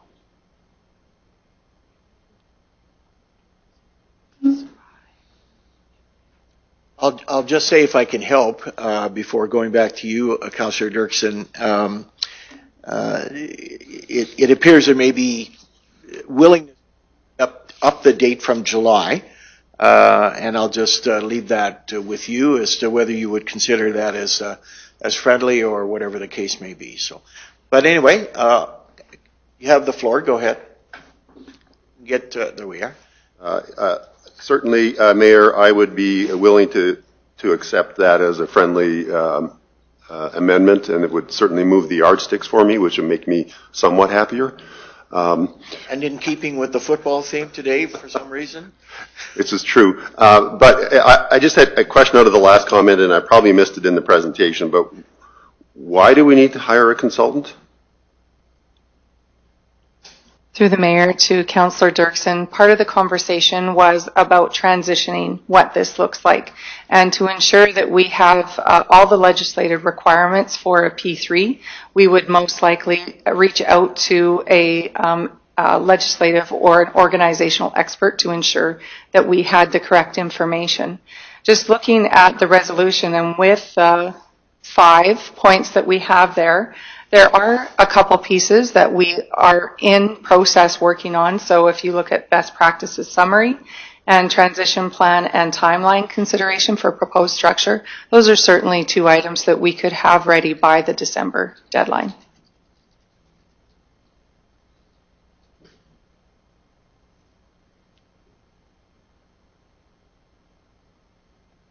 Just trying to figure that one out, because we proposed March and now we're hearing that maybe December is doable. So through the Mayor, it was components of the 5 points are doable by December. So what you could ask for is a progress update in December, and then modify the date to March or leave it at July. But at least then you would know things are moving, and you'd be able to get a progress update at council chambers. Well, I'd probably stick to the March with the expectation that you guys are working on it and producing something in December, but I don't want you to produce another report coming back to council. That, for me, that's just another wasted in the process. So start the work and change the cycle to March, and I'd be happy. So I have a signal from Councillor Wyches that would be a friendly amendment on her part. Who was the seconder? Councillor Cron, is that okay? All right. Well, we're still in the queue. Councillor Lee. Thanks for that, Mayor Johnson. Just wondering why administration came up with that July date in terms of that resourcing. And then 2, what would the source of funding be to accelerate it to a March date? Because I heard we would need to advance some extra work. So where would that funding come from? Through the Mayor to Councillor Lee, what we would do then is take a look at adding a BRO to Budget 2025, and in terms of having some of that support, financial support for a consultant. So it would just be speeding up that process. So, City Manager, just so I'm clear, that would be then coming back to readdress the 2025 budget and add to that. So through the Mayor, when budget is a key piece of this, there's several things that happen at budget. One, if there's any additional project work needed, so hiring an expert, as well as if March 31st, this organization is ready to launch, we'd have to anticipate some budget requirements for funding by then as well. So we'll have to be thinking a bit ahead so that we're not asking for dollars in April out of the budget cycle. So some of that work will be done. The other thing that happens in December is when the BIA levy is put forward with the DBA budget in December. And so there is a connection there to that December piece. So I'm hoping we'll have some of that information figured out. And then if we still need some expertise, then we would have that additional ask needed to figure out if there's any legislative needs in regards to that transition plan. And then just further to the first part of my question, would that then be your directive to take that through operating tax supported funds? Or are you just going to pull it from another department? That's what my main question is. So through the mayor, when it comes to operating reserve tax supported, those are one-time dollars for use. So that would be to hire an expert to figure out the legal requirements. That would be a one-time use and appropriate for ORTs. When it comes to ongoing funding, we're going to have to start to anticipate what that means. And it's not always a matter of just having absorb it from the organization. It's definitely one option, but we will need to then be clear as to who's paying for it. And if there's any changes to other business lines, such as parking or some of the other pieces here, then we need to also have that considered a budget, because I don't want to be doing budget in December and then having to come back again in March and upset things again and make a whole bunch of adjustments. So that's when Ms. Stannard is talking about some of this work is already started. We're having to anticipate that because budgets were due June 30th to start into that system. So it is set up the way it is because of those many moving pieces. Thanks. And then my last question in regard to the amendment would be then, is it contingent upon any work that would be needed and required in terms of how we move forward with the BIA revenue? Because I think that has a December 31st deadline for some reason. It comes to my mind. So through the mayor, last council meeting, you had a report come forward on what would be the process for disestablishment of a business improvement area. And that was for information only council. So you now have the economic development ad hoc, and you're seeing how that's shaping up. You have the Greater Downtown Governance Committee's work, and you're seeing where they're wanting to go.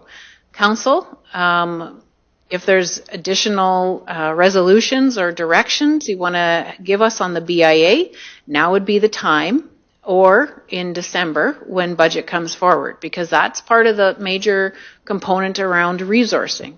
You're going to get a parking report this summer as well that says here's what the financial operations of the parking look like.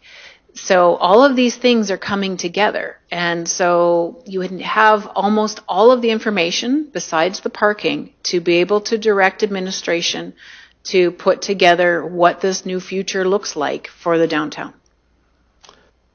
That's my questions for now, and I also will have comments. Thanks. Thank you, Councillor Lee. Councillor Jeffries, go ahead, please.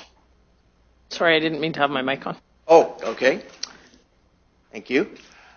All right, Council, I think we have heard on the amendment, so we'll call the question, unless it's someone, no, I'm not seeing microphones, so let's call the question on the amendment, if we could get the amendment, thank you.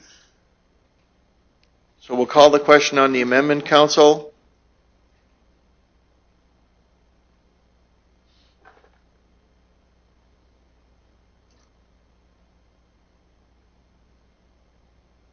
And that carries, Council. Thank you.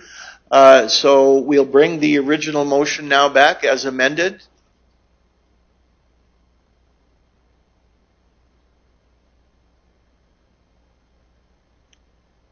And that was, I believe, Councillor Dirksen, Councillor Cron, I think.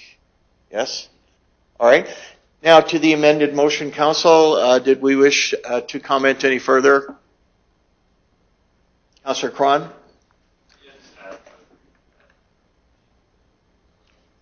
This is probably the best plan that we've seen so far in terms of what we could do and for what downtown could look like and really seeing the potential there. And especially I talked about there's 4 different conversations going on at the same time that I hope those 4 conversations can come together with the quarterback to be able to pull these things together. So I'm really excited for all of this too.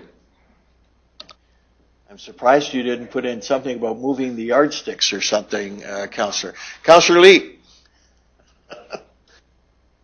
Thank you, Mayor Johnson. Just to comment on, I really didn't support the change in date.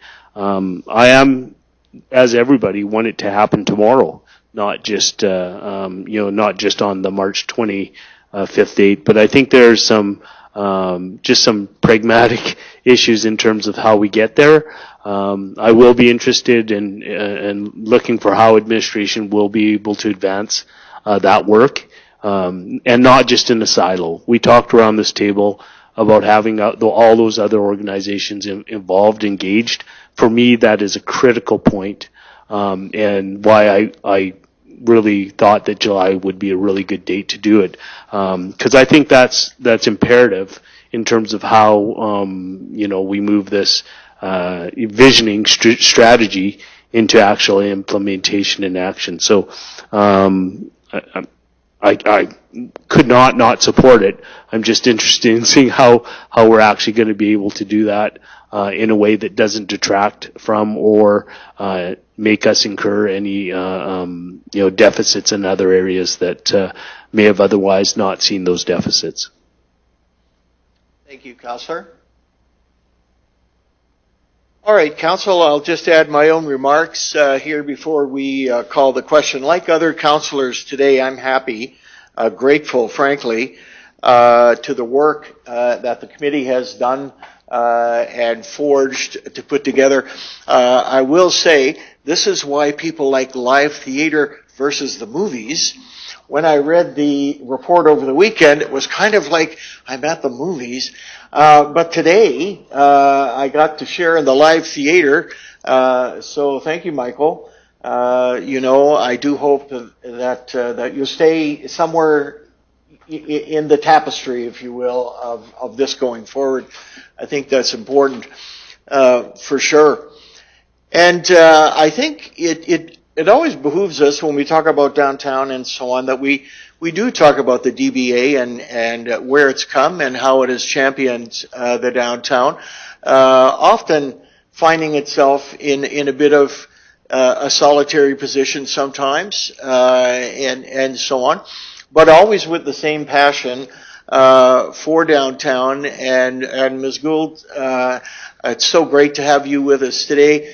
You've been, in my term, you've been a fixture in the downtown, and you've carried the torch high in that 12 years, and I'm going to say probably 14 years. I know when you came to the 2013 reception to congratulate me, you were already on board.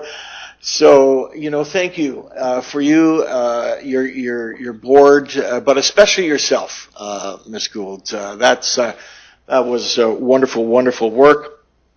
Great to see the DBA having a function here under what I would call a bit of a new formula, but having that kind of function. Thank you, Councillor Jeffries. I was hoping I could get the plug in around that mathematical formula. How do we add $10 million to the downtown economy in 2026? It's really simple. We have 40,000 households in the city. And if we spent $5 a week, Michael, think about it, a week, that's not much. We spent $5 a week, then we would generate $10 million in a year out of those 40,000 households. Now, I'll say it again, and God bless the citizens of Red Deer, whom I adore. But when you wake up on a Saturday morning and make a decision to go to Costco for some big blueberry muffins, it's time you changed your radar to start thinking about who is my neighbor downtown. And I just leave that. I don't know how many street corners I have stood on over the years and bellowed this message that we can improve ourselves by $10 million, Red Deer, God bless it, by doing it that way. I said a few weeks ago to the Economic Development Committee, congratulations, you've caught the car. Meaning, you now have taken hold of this target that you were running at, but now, if you're the confused puppy that's caught the car, what do you do with the car now that you've caught it? That's really where tactics will come in. That's why it's so critical, and this is why I supported Councillor Dirksen, to think that urgency, even 3 months or 4 months, March, urgency spurs our imagination. It spurs our creativity. It drives us on. Human nature will be that if it's a later date, we'll start at a later date. Our brains will come into gear at a later date. So urgency, I think, is well placed today. We all want a vibrant downtown. Red Deer is not alone. Medicine Hat, Lethbridge, Grand Prairie, etc. Somehow we think we've got this big problem because it's Red Deer. It's not. It's not. The identities of downtown, the functions of downtown have radically changed. I came here in 1996. We had 43 staff at Scotiabank. Today they have 11 staff at Scotiabank. And still, dare I say, without revealing insider information, making a good dollar. Making a good dollar. The facts are technology and COVID and shopping practices and all of those things have found their way into downtowns, which is why it's critical that a neighborhood identity be put out front, forward, and paraded as why you should come downtown. Why you should spend 2 hours on a Saturday. God forbid you should come downtown and spend 2 hours on a Saturday. Perhaps present company included or excluded, I'm not sure. But that really is so critical that we define our downtown as a place to come. I've been here since 96. No one, to my knowledge, has been assaulted or God forbid, worse, just because they took a shopping trip on a Saturday afternoon. I don't recall it since 1996. So in all of the work that we do,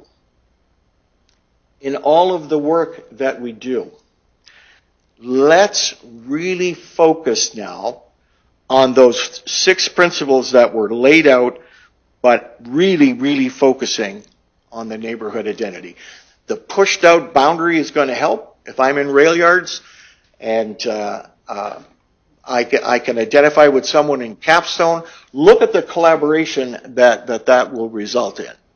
It's just amazing. So kudos once again to the committee. Kudos once again to the entrepreneurial spirit, and I look forward to the work. I may have time on my hands in the New Year's. God knows. Who knows? I'm only a phone call away. I'm just saying that. All right, Council, let us call the question.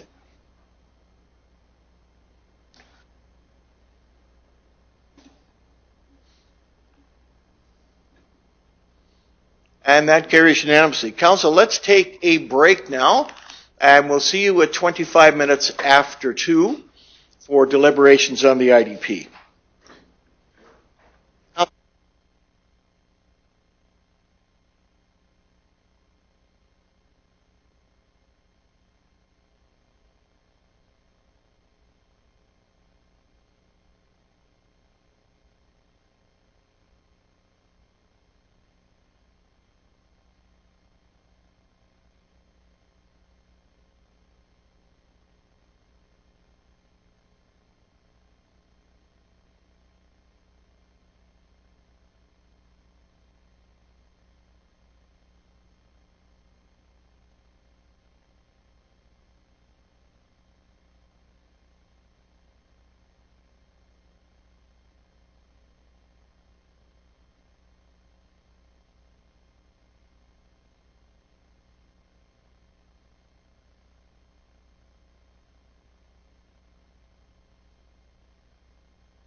right, Council, welcome back. After recess, we're continuing. Councillor Dirksen has signaled a continuing item from the Red Deer Greater Downtown Governance item that we had discussed. So I will go to Councillor Dirksen and give you the floor. Go ahead, Councillor.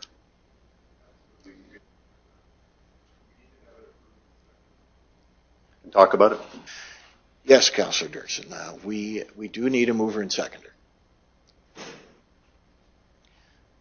So we do have a mover, of course, in Councillor Dirksen, so we would need a seconder.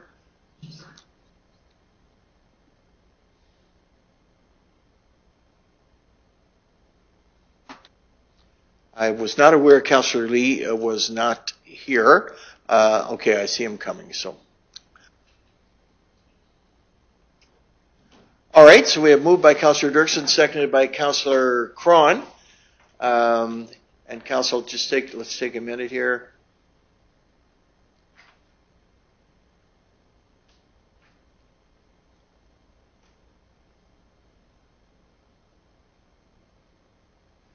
All right, Council, are there any questions, first of all, on the motion itself? Councillor White, just go ahead. Thank you. I wonder if we can hear from Councillor Dirksen on the rationale and as well from administration in terms of how this proposed resolution plays into other decisions that may be coming down the road. Thank you. I just don't want to do anything too preliminary. Thank you. Absolutely, Councillor. So, Councillor Dirksen, I'll have you speak to it, and then City Manager would also want to make some comments as well. Thank you, Mayor. So you'll notice that I worded this motion, I think, carefully, with the word asking administration to evaluate a 0% levy. So it's not a direction to do it, but it's certainly a clear indication of something that I would consider as an important initiative. The reason being, and I was proposing to bring this motion forward at the last council and was encouraged to wait until we had the discussion today on this governance, and so that's why I held it off till today. We talked at this table a number of times about the inefficiency of collecting the BIA. That hasn't gone away. It's still very inefficient, but in the meantime, we have to do some administrative requirements that are legislated by the MGA that we still have to carry out. And so we can't just not do a levy. We have to do some kind of a levy, and that's why I'm proposing it at the 0% until we work through the other issues. The other thing is we just talked about a transition period when we move to the new downtown governance model. So that basically means in the interim, the DBA will continue to exist, will continue to be part of the downtown governance and the initiatives, and we'll have to bring a budget forward to council for approval in the fall.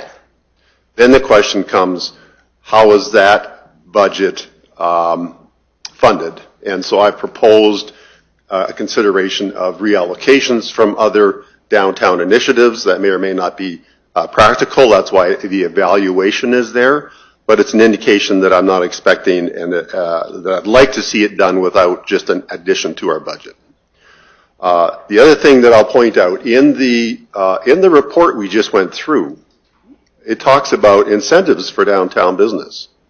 Well, here's an easy way to make an incentive or remove a disincentive for those who are currently in the BIA area, who find the levy, I shouldn't say all of them, I think most of them would agree to this, that they find it kind of punitive, and it's an area that we want to develop. So here's a simple forward step to say, here's kind of an incentive to help us move down this path of the new governance model. Those are the reasons for my motion, Mayor. Thank you. And on the other side of Councillor Weinz's question was the administrative perspective, so I'll go to City Manager on that. Through the Mayor, in your rationale has helped me in understanding what the intention is behind the motion, and administration can live with it and carry this out. My concern, though, is if we're still doing the 0% BIA levy, then we're still going through the actions to collect and do notices under the thing. So it's very administrative heavy.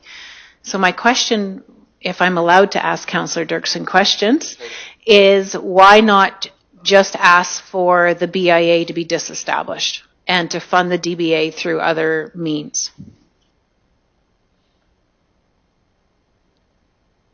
Can we get Councillor? Thank you.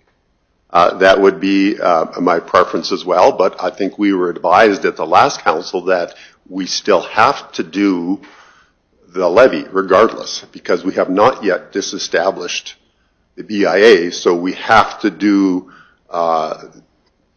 we have to go through the exercise. It's an unfortunate outcome, unless I'm wrong, but that's what we were told at the last meeting. It's an unfortunate obligation of the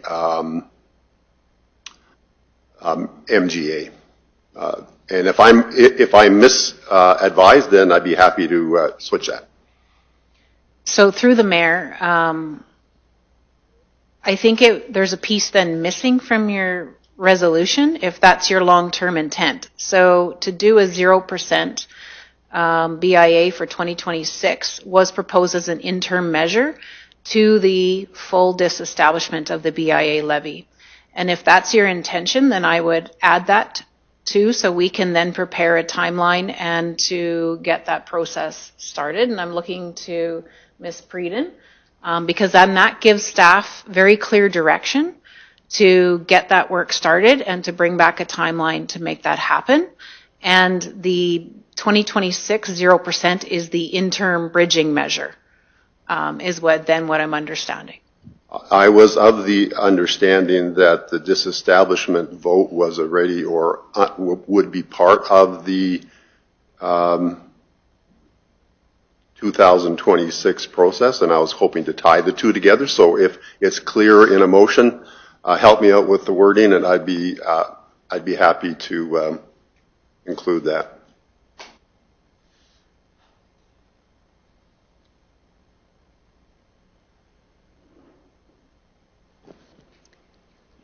Good afternoon.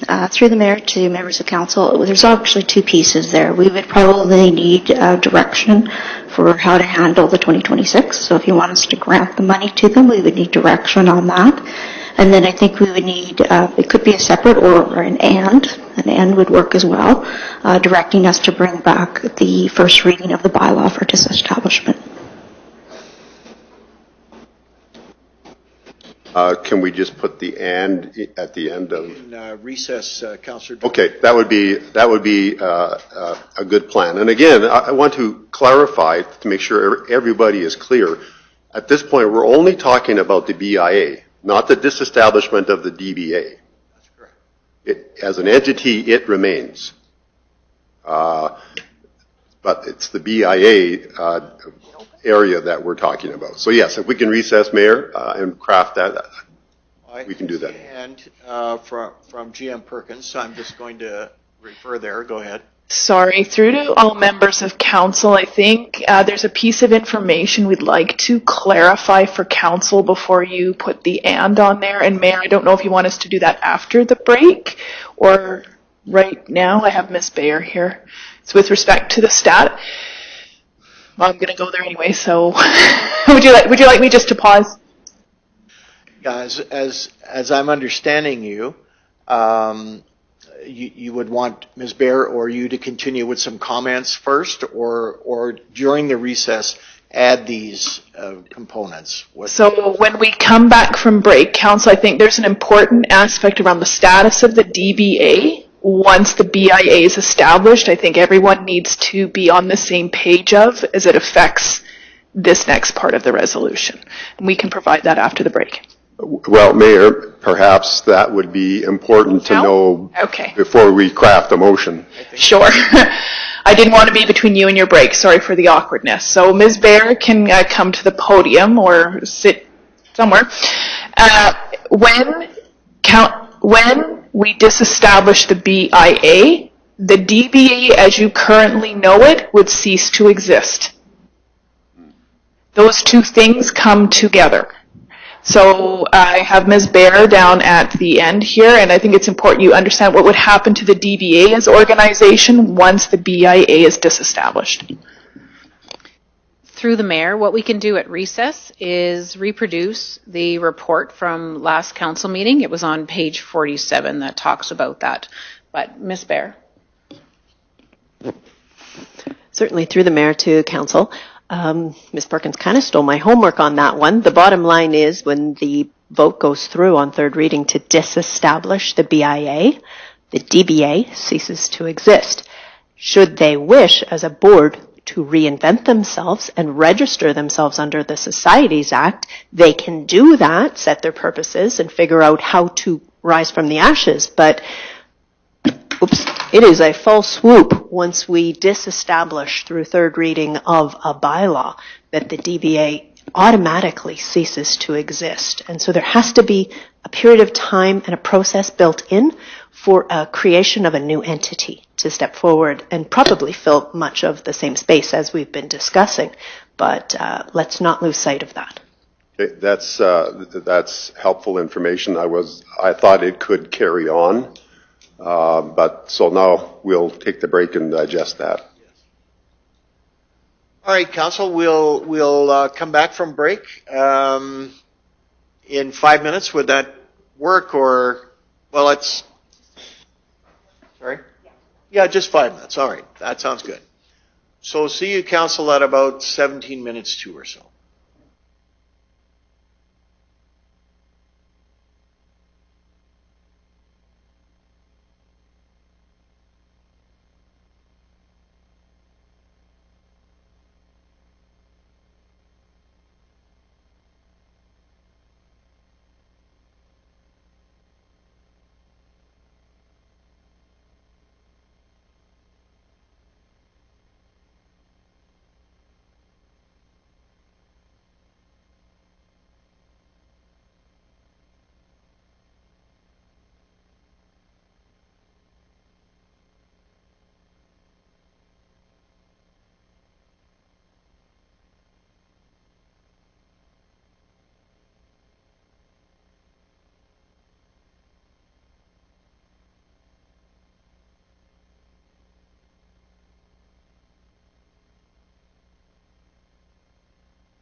Council, we'll return now after recess with much appreciation to Legislative Services and City Manager and members of administration for your assistance there.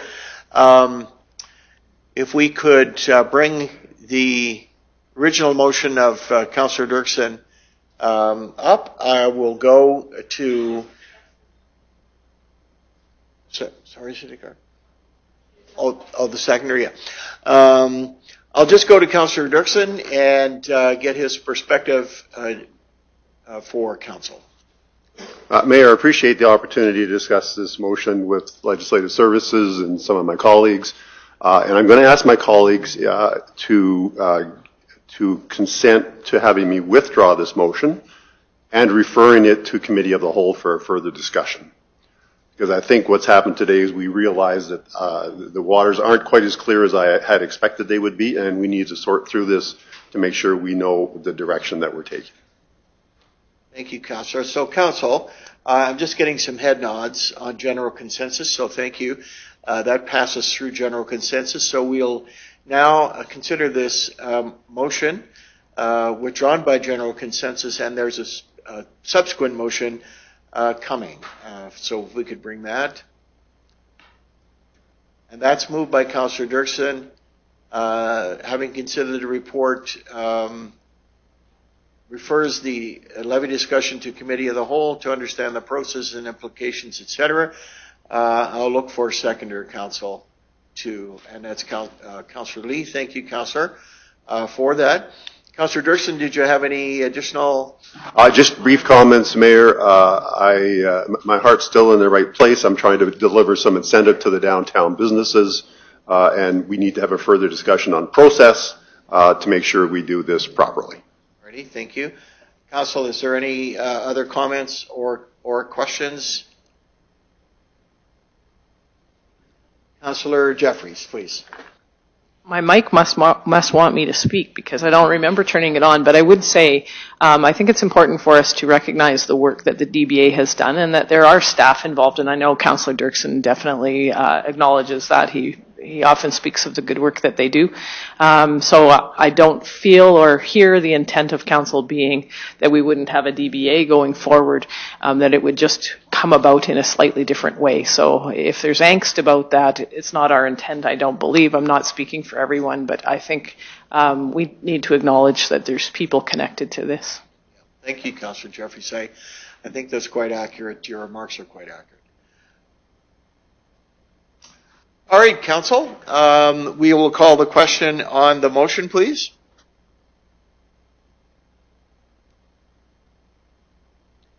And that carries unanimously. Thank you, Council. Council will move on now to second and third reading of the IDP, and that is on page 261. And as you'll recall, Council, we passed first reading on May 20, and then we had a joint public hearing with our County Council colleagues on the 16th of June. And at that public hearing, we heard, obviously, from joint submissions of administration and the public that were in attendance. And that public hearing was subsequently closed. So we are now in deliberations for second and third reading. So there are no further questions permitted now of administration. We're to proceed as if we had no break at all from the 16th of June. And unless City Manager has any further comments to add, go ahead, City Manager. Through the Mayor, I just wanted to reiterate one of the comments I had made at the public hearing to both councils, and that was, if council is thinking of making any amendments, that I would prefer and recommend the route of referring any amendments to the existing IDP to RCC, your Regional Collaboration Committee, to put on their work plan for the next year. That way we were able to keep the IDP moving, and then you have our committee do some really good work, and it's always best that we don't do amendments on the fly anyway. The other piece that was exciting I wanted to share is we pulled the minutes from 2007 when the IDP was initially adopted. And for the record, I wanted to note that Councillor Jeffries, as well as Trina Miller and myself, were the only ones that were there 18 years ago in 2007 when we did this. And this was done on July 5th, 2007, so there's something about the first week in July that's good for adopting new intermunicipal development plans. But anyway, it was pretty interesting and a good walk through history to see how often we don't do these types of documents. Thank you for that, City Manager. So, Council, we'll bring up second reading now for deliberation.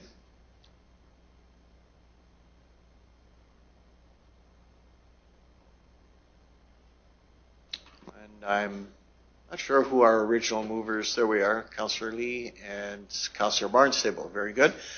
All right, Council, are there any comments on second reading?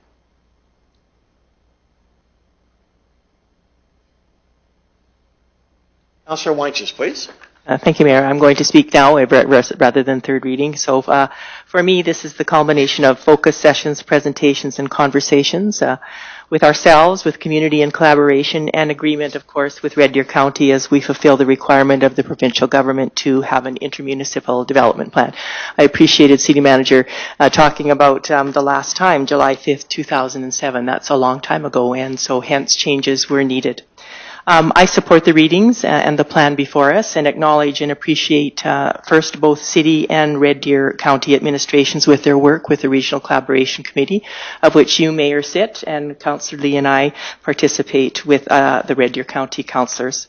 And certainly the community sessions where we had lots of feedback and the document brings us, is before us today. For me, I think that through our work, the additions such as the definitions and acronyms are helpful. I think sometimes when you read a government document, not knowing what those stand for is useful. And the reminder that the Intermunicipal Collaboration Framework document summarizes all the existing agreements between the City of Red Deer and Red Deer County, and it's a document that works with the Intermunicipal Development Plan. And certainly the Intermunicipal Collaboration Framework is also an important document for our continued collaboration with Red Deer County. As a growing city and region, for me, how we plan through and with the IDP is important when we think about our land use, the transportation networks of roads and trails, and we heard at the public hearing, including the future trails and connectivity possibilities that might exist, the environmental lens in thinking about the Red Deer River and our water supply, and the opportunities for joint economic development for any gains as we expand current businesses, attract new businesses and residents within the city and within the county, and who often so much those residents support our community and city as well. And I also appreciate the addition of wording in Section 6, which is new, that provides a land acknowledgement and the recognition of the culturally significant sites within the plan. That's new. And wording that provides historical recognition and insight to our ongoing work and understanding and journey of truth and reconciliation. As well, this past year, we're reminded there was an annexation of Red Deer County lands to city lands, and always recognizing the learnings and relationships. And in this plan, the annexation principles for the future are important. And for me, raised on a farm on central Alberta and married to a farmer, the recognition and value of agricultural lands for food production and related ag industries is important for future considerations and options when one thinks about growth and change in our region. And as we utilize the Intermunicipal Development Plan, there is always the potential for, of course, to hit roadblocks or challenges, and the dispute resolution procedure in the plan to resolve conflicts is also available to us, which I think is a positive addition. And in closing, I valued the conversations and working relationships with ourselves, with Red Deer County Council members, which has brought us to this IDP. And the work of the respective administrations. There's a lot of stuff that happens in the background, and when we went to those meetings, the preparation, and I'm going to give commendation to Mr. Girardin and Ms. Damberger for their work, and your team that's behind you, and you're assisting us at the RCC. And certainly the community participation and feedback which was provided through the process, and of course at first reading and our joint meeting with Red Deer County. So in the future, it was 2007. I look forward to seeing how the collective needs of the city and county are worked through in the future years, including the plan's adaptability and implementation, future plan amendments that can come to RCC and eventually to us, because no decisions are reached at RCC, but they come to the city council and county councils for decisions, and the continued commitment to work with the IDP and what it brings for Red Deer. Thank you, Mayor. Thank you, Councillor Weinches. Councillor Lee, please. Thanks. Councillor Weinches said some of my points so eloquently. I would only add this. I would hope that Councillor Dahl would have been here to see this happen, because I remember I've actually been honored to sit on the RCC since its inception. I was a member of that committee, so I saw it change radically through many stages. And Councillor Winchester identified there were many challenges and many opportunities that committee recommended to their respective councils. And it wasn't just the work of Mr. Manager Gerard and our city manager and their staff between them, but also Manager Barr, city manager or CAO Hertzberg. The county teams that were behind that were pivotal in really guiding us to a place where we were the model for Alberta. We were the first to get our ICFs in line without, very much controversy. There's always discussion. But I recall these pivotal points, and Michael would look at these. When has it ever been where the city has ever reverse annexed land back to the county in order that fits in their farming operation? And we did that through this time. That shows that they are working collaboratively and intricately together. And I don't think you would have saw that. I've never seen that in my time being with that committee. So that type of work just doesn't happen overnight. It brings us to the points of having those discussions of joint economic development corridors, those opportunities to look at our city not just as coterminous boundaries, but as a region to be able to service and facilitate the possibilities for the whole region. So I'm thankful that you had the wisdom to put me on that continuing committee, and along with my colleague, Councillor Weinches, to do that, because I think it did give me a look at things that I didn't have any other opportunity to look at. I am actually inspired. I see Manager Gerard smiling a little bit in the background there. He's always smiling though, but I don't know what he's thinking about when he's smiling like that. But it always gives me things, because we remember presentations from yourself and from Manager Barr and Club, so succinct, on the point. You want to just get through the agenda and get it done. But those paid off. They paid off in spades in terms of just keeping us on track and in focus. So it was an incredible experience and honor to be a part of that committee. And I think there's going to be way more that this RCC sat through that will outlive us all. It laid the foundation for future generations of positive discussion going forward. So back to you. Thank you, Councillor. Councillor Jeffries, go ahead. Thank you very much. Thank you to Manager Lodewyk for the walk back in history, 2007. It seems like yesterday, but also seems like a long time ago. My jaw may still be a little bit stiff from some of those negotiating meetings, a little bit clenched going into some of those situations. I want to say how appreciative I am for the ongoing work that happens amongst our staff and our councils to maintain a working relationship between the two entities. Back in the day, that had fallen off the rails, and you don't realize how much you need a relationship until you need that relationship. And so when you don't have any issues, it's still important to meet and to continue to talk about the issues, talk about things that are coming up, talk about what's working well. You don't have to have a full controversial agenda in order to meet. And so I encourage that on an ongoing basis. I too am very pleased to see the inclusion of the land acknowledgement and of Indigenous peoples within the consultation and engagement sessions. I also appreciated the members of the public that came to the joint public hearing and spoke. It was a good reminder of how important communication is on our planning and what's happening and what it might mean to a citizen with their housing or with their investment in land. And we often, I think everyone's following the dots, but it's harder and harder in this day of multi modes of communication to get the messages through. So I appreciated those who came and spoke to the concern for the property they own. The economic development piece, I think, is critical. I think back to some of the controversial, heated discussions that we had as councils, as negotiating committees for the IDP. And a lot of it was around, it was a bit of a turf war.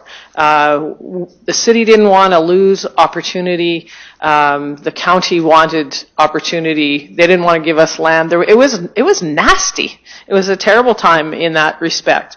And while we talked about working together, there was a lot of tension. So when we saw the presentation out at the county office, the one piece that got my back up a little bit was the removal of the height restriction and the building some of the building changes, because we grabbed for that, thinking that it gave us some certainty that they weren't going, the county Gasoline Alley area wasn't going to become all-encompassing and take over everything.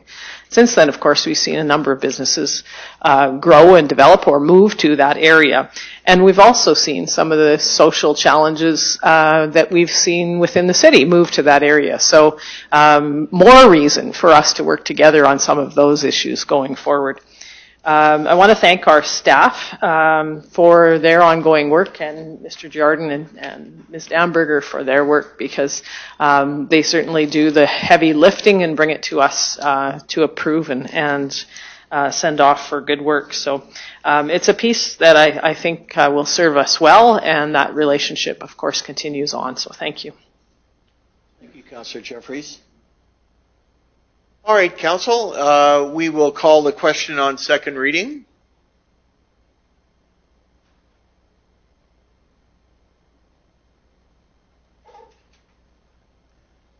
And that carries unanimously. We'll proceed now, Council, to third reading.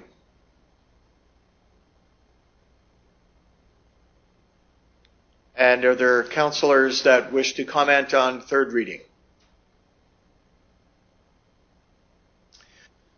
Seeing none, I'll weigh in on third reading. And Councillor Weinches, you were rarely more eloquent than you were today.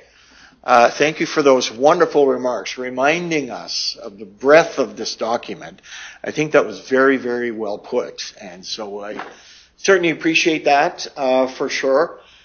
A little bit of an emotional comments today, because when I was running for mayor in 2021, good relations with the county and a clear path forward, I think was one of my priorities. And those of us that sat on council in 2017 to 2021 know there were bumpy periods there and so on. So, I recall back shortly after the election, Jim Wood and I sat at a chamber event. It was some kind of hootenanny CFR thing outdoors, and we sat there and our wives introduced themselves and all those things.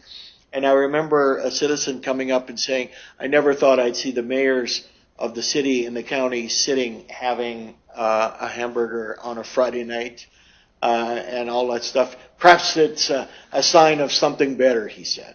And so I'm grateful. I want to talk a little bit about my great friend Jim Wood.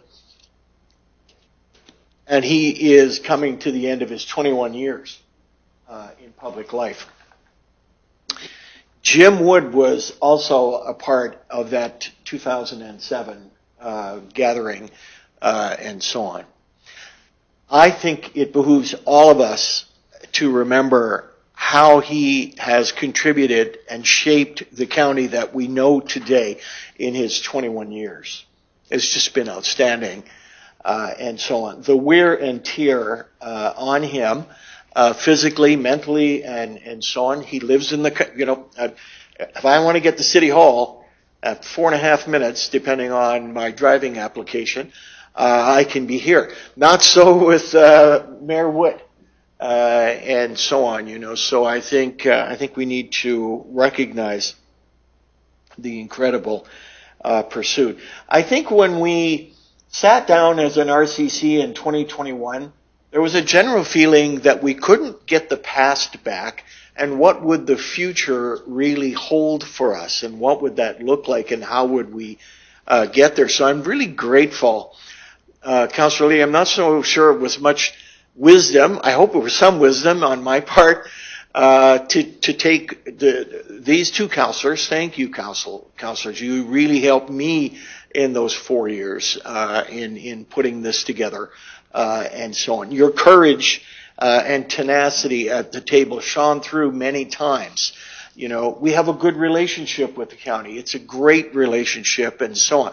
But that doesn't mean we don't all reach for the drumstick on the turkey from time to time, and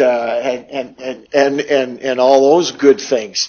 So you had to have tenacity around it, and I really, really appreciate that for sure. When we think of what the airport will bring us and so on in the future, what joint economic development might look like, what the transportation corridor will look like as it goes forward, and so on. It is pretty amazing. Just to conclude, Mr. Girardin, an extraordinary term with us. Ms. Stamberger, an extraordinary term with us. Amazing work. Great patience, I'll say that. I'm sure there was some tongue biting, Councillor Jeffries. You may have clenched your jaw. I'm thinking there might have been some jaw clenching on administration's part from time to time. And God knows what was said on the parking lot as they walked back to their cars. I really don't know. But I thought it was just extraordinary work, and the consultation process that we went through on the TRC piece and so on. A very quiet material event occurred in Red Deer just a few days ago. It's going to shape our city for the next generation. A $970 million development permit. Think about that. Think about that. Think about a development permit 4 times bigger than the Justice Center. 4 times. And that's just the first development permit. All of this is to say that Red Deer is standing on its feet and it's hitting above its weight and enter into the next 10 years of incredible growth and resilience and so on. I said at the Chamber a few months ago, if that was, I don't know, Quaker State Oil or Esso or whomever that said, we're investing $1 billion. That's just $1 billion, not the second billion. We're investing $1 billion in your city, and we're signing a development permit on the 4th of July. I think the city would catch fire. But we've quietly done it in a very Red Deerian way, frankly. We've demonstrated that we could take this big piece of news and get on with the job. This IDP ensures that we will become a champion in that space, and the county will continue to flourish as well as our partner. And so it is, as I've often said, a great day to be a Red Deerian. When I read that this morning or yesterday, I thought, wow, city manager must be happy. For sure, around it, because you have a signed way forward now, just as this is signed and a way forward. So it's pretty exciting stuff. It's awesome stuff, and we'll call the question on third reading.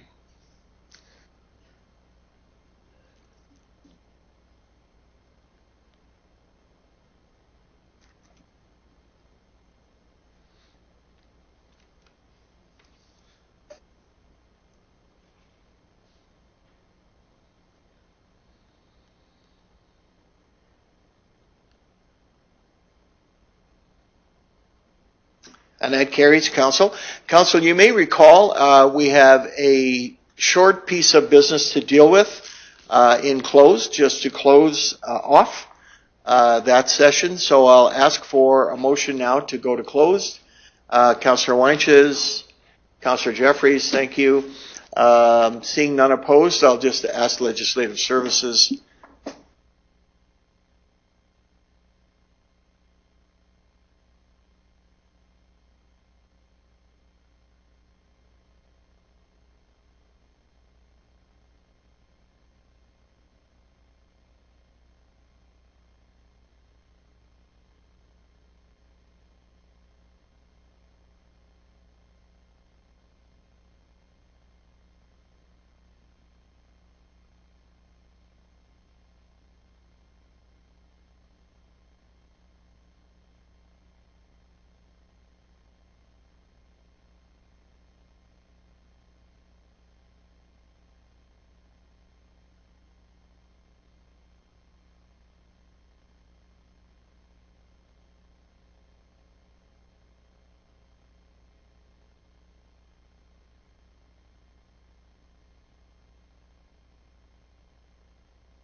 Okay.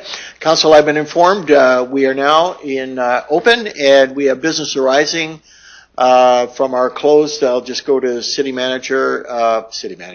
clerk for the resolution that we need to adopt.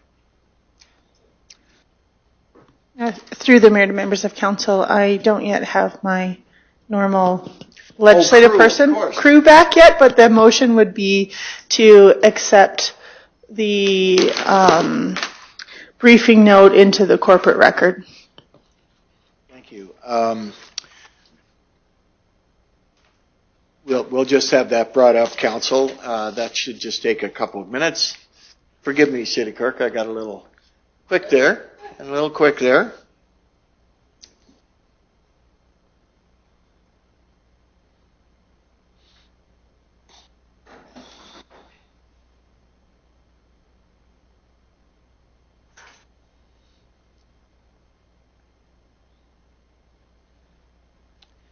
All right, council, if we could have a mover and seconder for that, please. Councillor Dirksen, Councillor Barnstable, thank you. Council, any comment on the resolution? Seeing none, council, we'll call the question.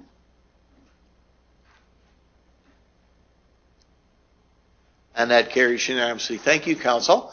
Council will recess now until 5 o'clock, where we will have a series of public hearings this evening. Thank you.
All right, good afternoon, everyone, and welcome to this evening's public hearings. We have three public hearings this evening, and I will describe them as follows. The zoning bylaw amendment 3357B 2025, which is a rezoning of 6519 67th Street from I-1 to C4 to facilitate redevelopment for commercial purposes.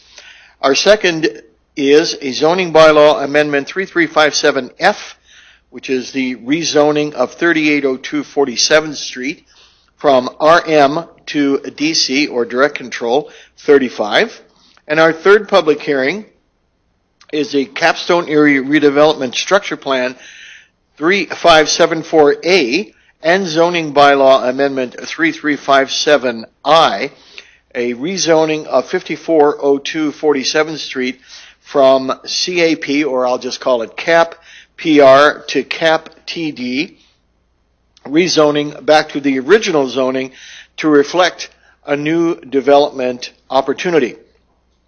I certainly want to welcome members of the public that are in attendance this evening. Some are known, others are not. Perhaps you would not, rather be known, but unfortunately some of you are known, and all those things, and we welcome you to council chambers this evening. So here are some guidelines for public hearings. In accordance with our procedure bylaw, you're allowed up to 5 minutes to speak. You'll be timed, and a 1-minute warning will be given when your time is running out. At the outset of your comments, please state and spell your name for the public record. Council is here to listen, and upon conclusion of your remarks, please remain at the podium or stay on the line in case members of council have follow-up questions. This is not your opportunity, however, to ask questions of council. With regard to the proposed zoning bylaw amendment, council is required to focus on land use planning principles and factors related to the use of land. I ask that council and speakers limit their comments to those factors that are relevant to council's deliberations on the proposed bylaws. Please note that when or if council recesses and council has not made a decision on the matter, council will not be available to speak to members of the public during the recess.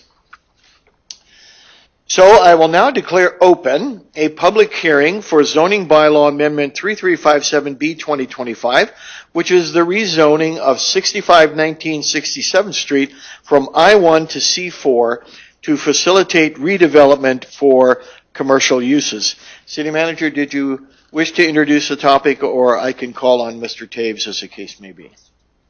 I'll call on Mr. Taves then to present. Thank you, Mr. Taves. Mayor and Council, I'll give you a little bit of background information for this public hearing, and see if I can, just so you know where we're headed. Administration supports second and third reading of this bylaw. Concerns a site on the south side of 67th Street, just a little east of the traffic circle. It's a wedge-shaped parcel, about 0.4 hectares or roughly an acre in size, and contains a building. You can see it there. It's the St. John Ambulance Building. The applicant has applied to rezone the site from the I-1, that's the Industrial Business Service Zone, to C4, the Major Arterial Commercial Zone. In terms of our consultation, there's no outstanding concerns from administration. We did refer to 5 landowners within the 100-meter radius, and there were no comments received from those landowners. And in terms of analysis, it conforms with the municipal development plan. There is a policy in the MDP that talks about 67th Street being a commercial corridor, so it supports rezoning to accommodate commercial uses along 67th. It also conforms with the strategic plan, wherein we want to provide for a healthy business community and a resilient economy by enabling businesses to adapt to market needs. And as we already stated, concerns from the internal referral process have been addressed and satisfied, and no concerns were raised by the 100-meter area landowners. And so with that again, just to reiterate, administration supports second and third reading. Thank you. Thank you, Mr. Taves. Council, do you have any questions of Mr. Taves based on his presentation? Starting with Councillor Dirksen. Go ahead. Mayor, thank you. And this really isn't a question that pertains to this site. It's more on the C4 zoning. Out of curiosity, I noticed we have a maximum of 4 stories on a C4. I can't remember what the rationale was to limit it to 4 stories. Through the mayor, neither can I. So I honestly just don't know off the top of my head the rationale for that limitation, unless... Through the mayor to council, through the adoption of the new zoning bylaw, 4 stories was what seemed reasonable for that density in terms of it being C4, knowing that much higher is usually our C1 zone, which we limit to the downtown. So if somebody wanted to do a 6-story nice big building up there, could we approve something like that? Through the mayor to council, they would have to come forward as a variance. Okay, that's good. Now, it was just a question of curiosity. Thank you. Thank you, Councillor. All right, Council, I'm not seeing any further questions of administration. This is where now we will revert to the public for your input. So I have a Ms. Forgive me, Julie Cummings, who would wish to address the matter. If you still would like to address the matter, please come forward, Ms. Cummings. Oh, you're okay, Ms. Cummings. Thank you. All right. Is there anyone else in chambers that wishes to speak to the item? City Clerk, is there any online or telephone correspondence? Through the mayor to members of council, we do not have any registered remote participants. Alrighty, thank you.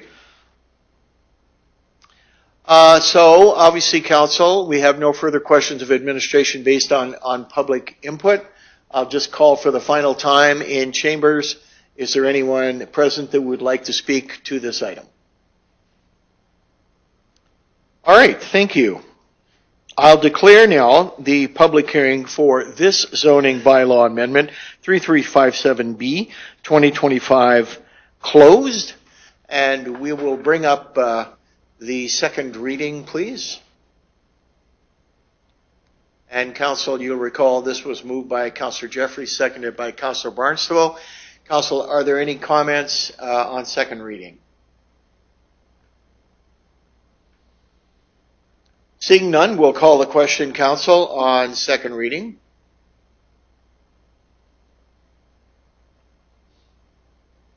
And that carries unanimously. Thank you, Council. We'll proceed now to third reading.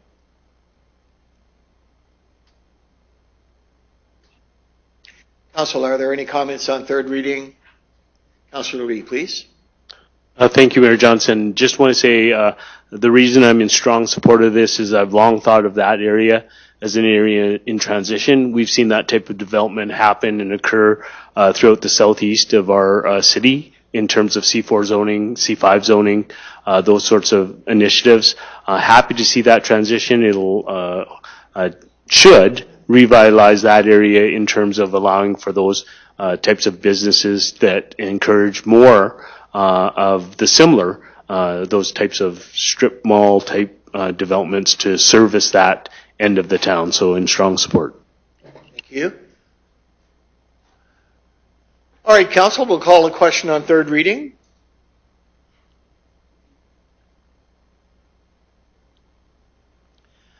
And that carries unanimously.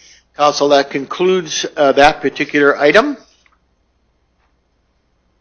Council, I'll now declare open a public hearing for zoning bylaw amendment 3357F 2025, which is the rezoning of 3802 47th Street from RM to direct control or DC 35. City Manager, should I go to Ms. Faca on this? All right, you have the floor, Ms. Faca. Thank you.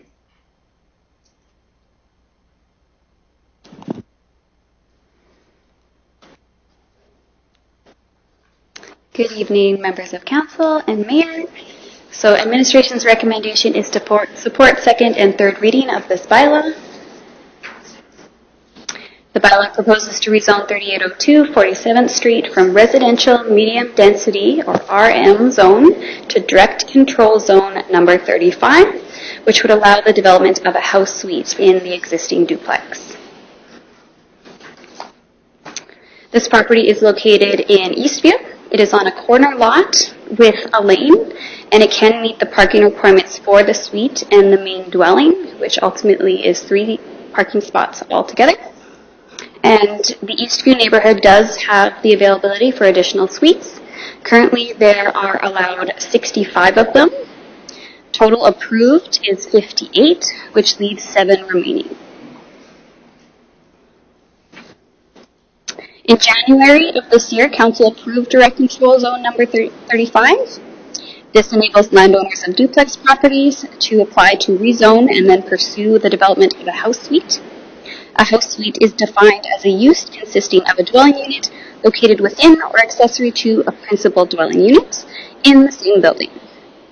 House suites in other zones are otherwise restricted to houses only. Council has approved similar rezoning applications since the approval of the DC 35 district, or zone, sorry. That was in Rosedale as well as in Lancaster Green. Administration supports this amendment because the proposed amendment expands housing opportunities, and Council has asked administration to prioritize housing applications due to the need in our community. The property meets the requirements of the zoning bylaw as well as such as the off-street parking requirements, and it's being on a lane, and that the neighborhood has capacity for additional suites. And administration did not receive any concerns regarding the proposed bylaw. Landowners actually did express two letters of support. So we did a referral to landowners within 100 meters as shown. There was no feedback received that was negative with that referral, but we did receive 1 comment of support. And then with the public hearing notice, we did receive another supportive letter. Oops. Oh, way too fast, sorry. So to summarize, it expands housing opportunities, it meets the requirement for the development of a house suite, and there is capacity in the neighborhood for additional suites, as well as the 2 letters of support. Therefore, administration supports second and third reading of this bylaw. Thank you, Ms. Facker. I'll ask Council now if there are any questions arising from the presentation.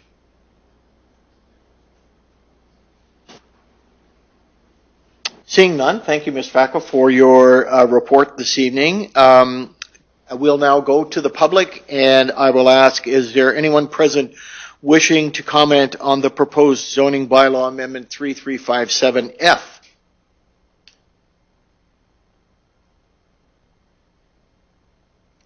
All right, thank you for that. City Clerk, is there any people on the line or online that wish to participate? We do not have any remote participants. All right, I'll just repeat one more time then. If there's anybody in the public gallery that wishes to speak on 3357F.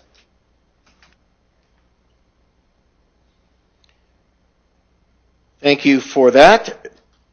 So I will now declare closed the public hearing for zoning bylaw amendment 3357F, and we will proceed now, Council, to second and third reading.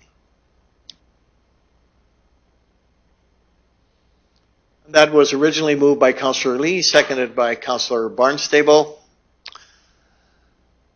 Council, are there any questions or comments on second reading? I will go to Councillor Dirksen. Thank you, Mayor. I just wanted to note in this package what a lot of developers could do to follow what these people did, and they consulted with their neighbors, which makes this process a lot easier. So I thought that was very important for them to do this, and as a result, I will support this application. Thank you, Councillor. Councillor Barnstable, please. Thank you, Mayor Johnson.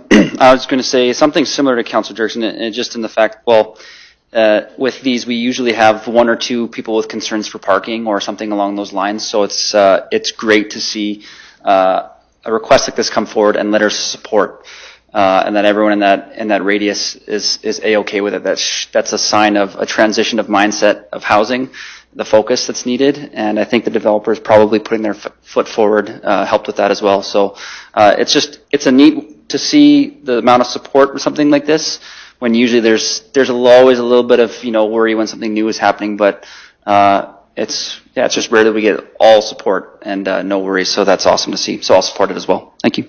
Thank you, Councillor.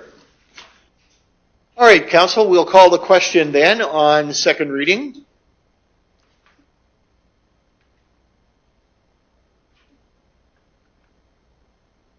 And that carries unanimously. We'll proceed now to third reading. Thank you. Council, are there any comments on third reading?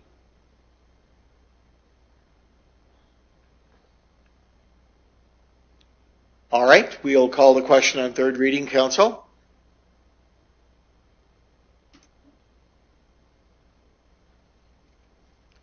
And that carries unanimously. Thank you, Council.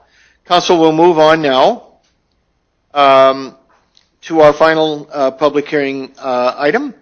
I declare open now a joint public hearing for Capstone Area Redevelopment Structure Plan 3574A 2025 and Zoning Bylaw Amendment 3357I 2025, rezoning of 5402 47th Street from CAP PR to CAP TD, rezoning back to the original zoning to reflect a new development opportunity. I believe we have Ms. Fennick. No, we always have, we always have the always reliable Manager Demberger to present this item. So you have the floor, Manager. Go ahead. Yes, thank you. Ms. Fennick is on a well-earned vacation, so I'm filling in for her tonight. So as our mayor said, we've got a public hearing for Zoning Bylaw Amendment 3357I 2025 and Capstone ARP Amendment 3574A 2025 at 5402 47th Street. So administration does support second and third reading of this bylaw following the public hearing of both of the bylaws and the joint public hearing to rezone the site at 5402 47th Street from Capstone Primary Residential Zone to Capstone Taylor Drive Zone. So here you can see the location, the red star. We know this site as Carnival Cinema site. And there is a photo of the site. So the applicant has applied to rezone their parcel, and there's the rezoning zones again. It is related to an amendment in the Capstone Area Redevelopment Plan to identify the site for future commercial uses. So in 2024, the applicant didn't rezone the other way, basically, but this current application will redo back to commercial. So there was no concerns from any city departments, and there was also no comments received from landowners. Oh.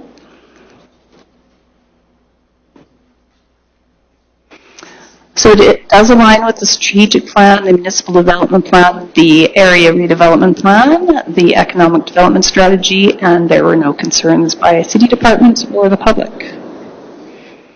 So our recommendation is to support both of these amendments tonight. Thank you, and I welcome any questions. Thank you, Ms. Damberger. Council, are there questions of Ms. Damberger based on the presentation?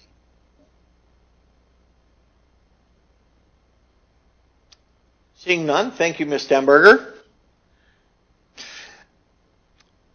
I'll now switch to members of the public and ask if there is anyone present to comment on the proposed Capstone Area Redevelopment Structure Plan 3574A 2025 and Zoning Bylaw Amendment 3351I 2025.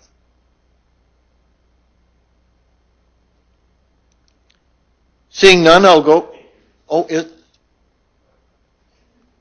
I saw a hand. And a no from. And anyway, all good, Councillor. Anyway, I'll go to City Clerk to make sure if there's anyone on the phone or online. City Clerk. Through the mayor to members of council, we don't have anyone registered. Alrighty, thank you. All right, council. I will now declare closed the public hearing, council, for Capstone Area Redevelopment Structure Plan 3574A and Zoning Bylaw Amendment 3357I as being closed. And we will bring up second reading. Councillor Jeffries, thank you. Councillor Barnstable for moving the item. Council, are there comments on second reading? Councillor Barnstable. Thank you, Mayor Johnson. I was hoping the applicant would speak today because I was really curious to hear why the change of mindset. But I guess after this is all settled and done, I can just walk a few steps over and ask. So those are going to be my. I wanted to ask some questions to hear him speak, but I guess we'll hear about that later. So all good. I'll support. Thank you, Mayor. Thank you, Councillor. Councillor Weinches, please. Thank you. I'll certainly support the rezoning. I think for me, it's exciting to see the opportunity for future development in what I call a prime space along Taylor Drive, and look forward to seeing what opportunities that brings for development. Thank you for the application. Thank you, Councillor. Councillor Jeffries, please. Thank you. Very similar to my colleagues. It's curious to know what's going to happen there. It's a piece of property we've all been watching for a little bit and wondering what would come next on that site. Exciting to see that there might be a new possibility with this particular rezoning. So look forward to that and hopefully another strong addition to the Capstone area. Thank you, Councillor. All right, Council, seeing no further comments, we'll call the question on second reading.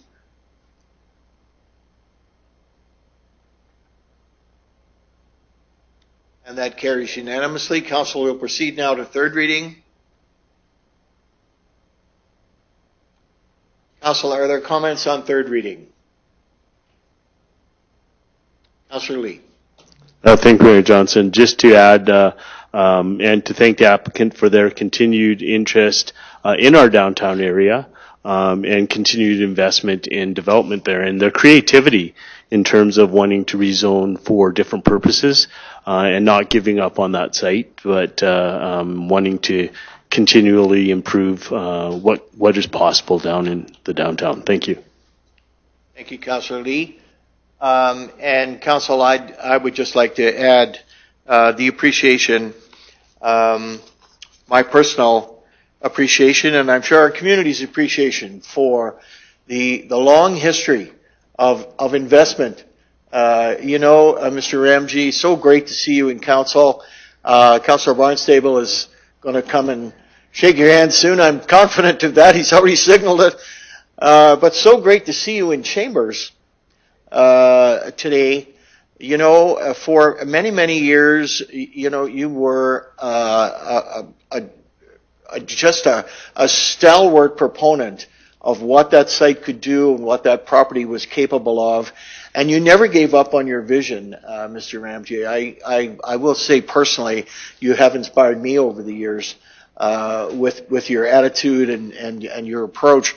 I will say you certainly ignited a lot of optimism and tremendous great wishes for your recent acquisition downtown at the Willicoclad Center and the now opportunity to bring movies back, if you will, but also the opportunity for live theater and other visioning in that space. I think you're really onto something there. We talked today about branding downtown and getting it into a neighborhood identity and striking a new vision for how we go forward downtown. And, that's kind of old hat to you because you've been doing that for so many years. Terrific. Awesome. I'm not even going to call you out of order for that, so that's good. I will say that. You had your shot, Mr. Ramji. You didn't take it. You didn't take it.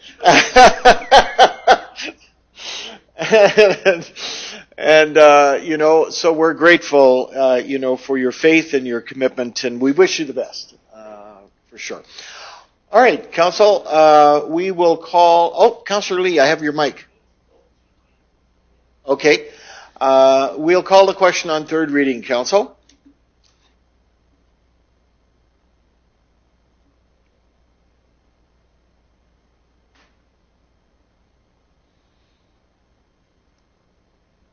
And that carries unanimously, Council. Council, dare I say, we may have set a record. 3 public hearings in 26 minutes. Not bad. Oh, we still have one more? Oh, which is a partner to this one. Yes. All right. Nobody speak to this one because we got a record. We got a record at stake here, and we don't want to mess with that. All right, Council. Forgive my oversight there. This is a bylaw, which is a zoning amendment, etc. 3357. So, are there any comments on second reading? All right, we'll call the question on second reading.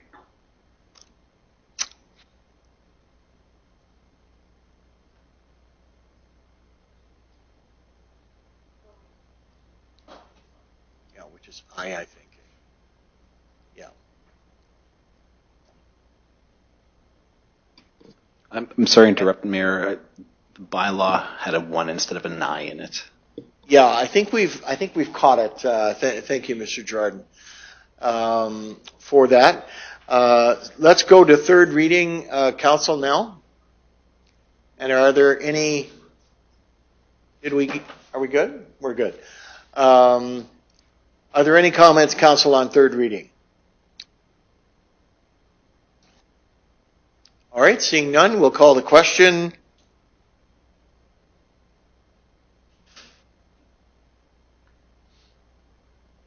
And that carries unanimously. Wonderful. At risk of repeating my error, City Council, City Clerk, does that conclude our matters? Mr. Mayor, it does. Very good. All right, Council, thank you for your work today. Members of administration, members of the public who appeared this evening. We'll call for an adjournment from Councillor Cron, seconded by Councillor Weinches. Seeing no objection, Council, we are adjourned.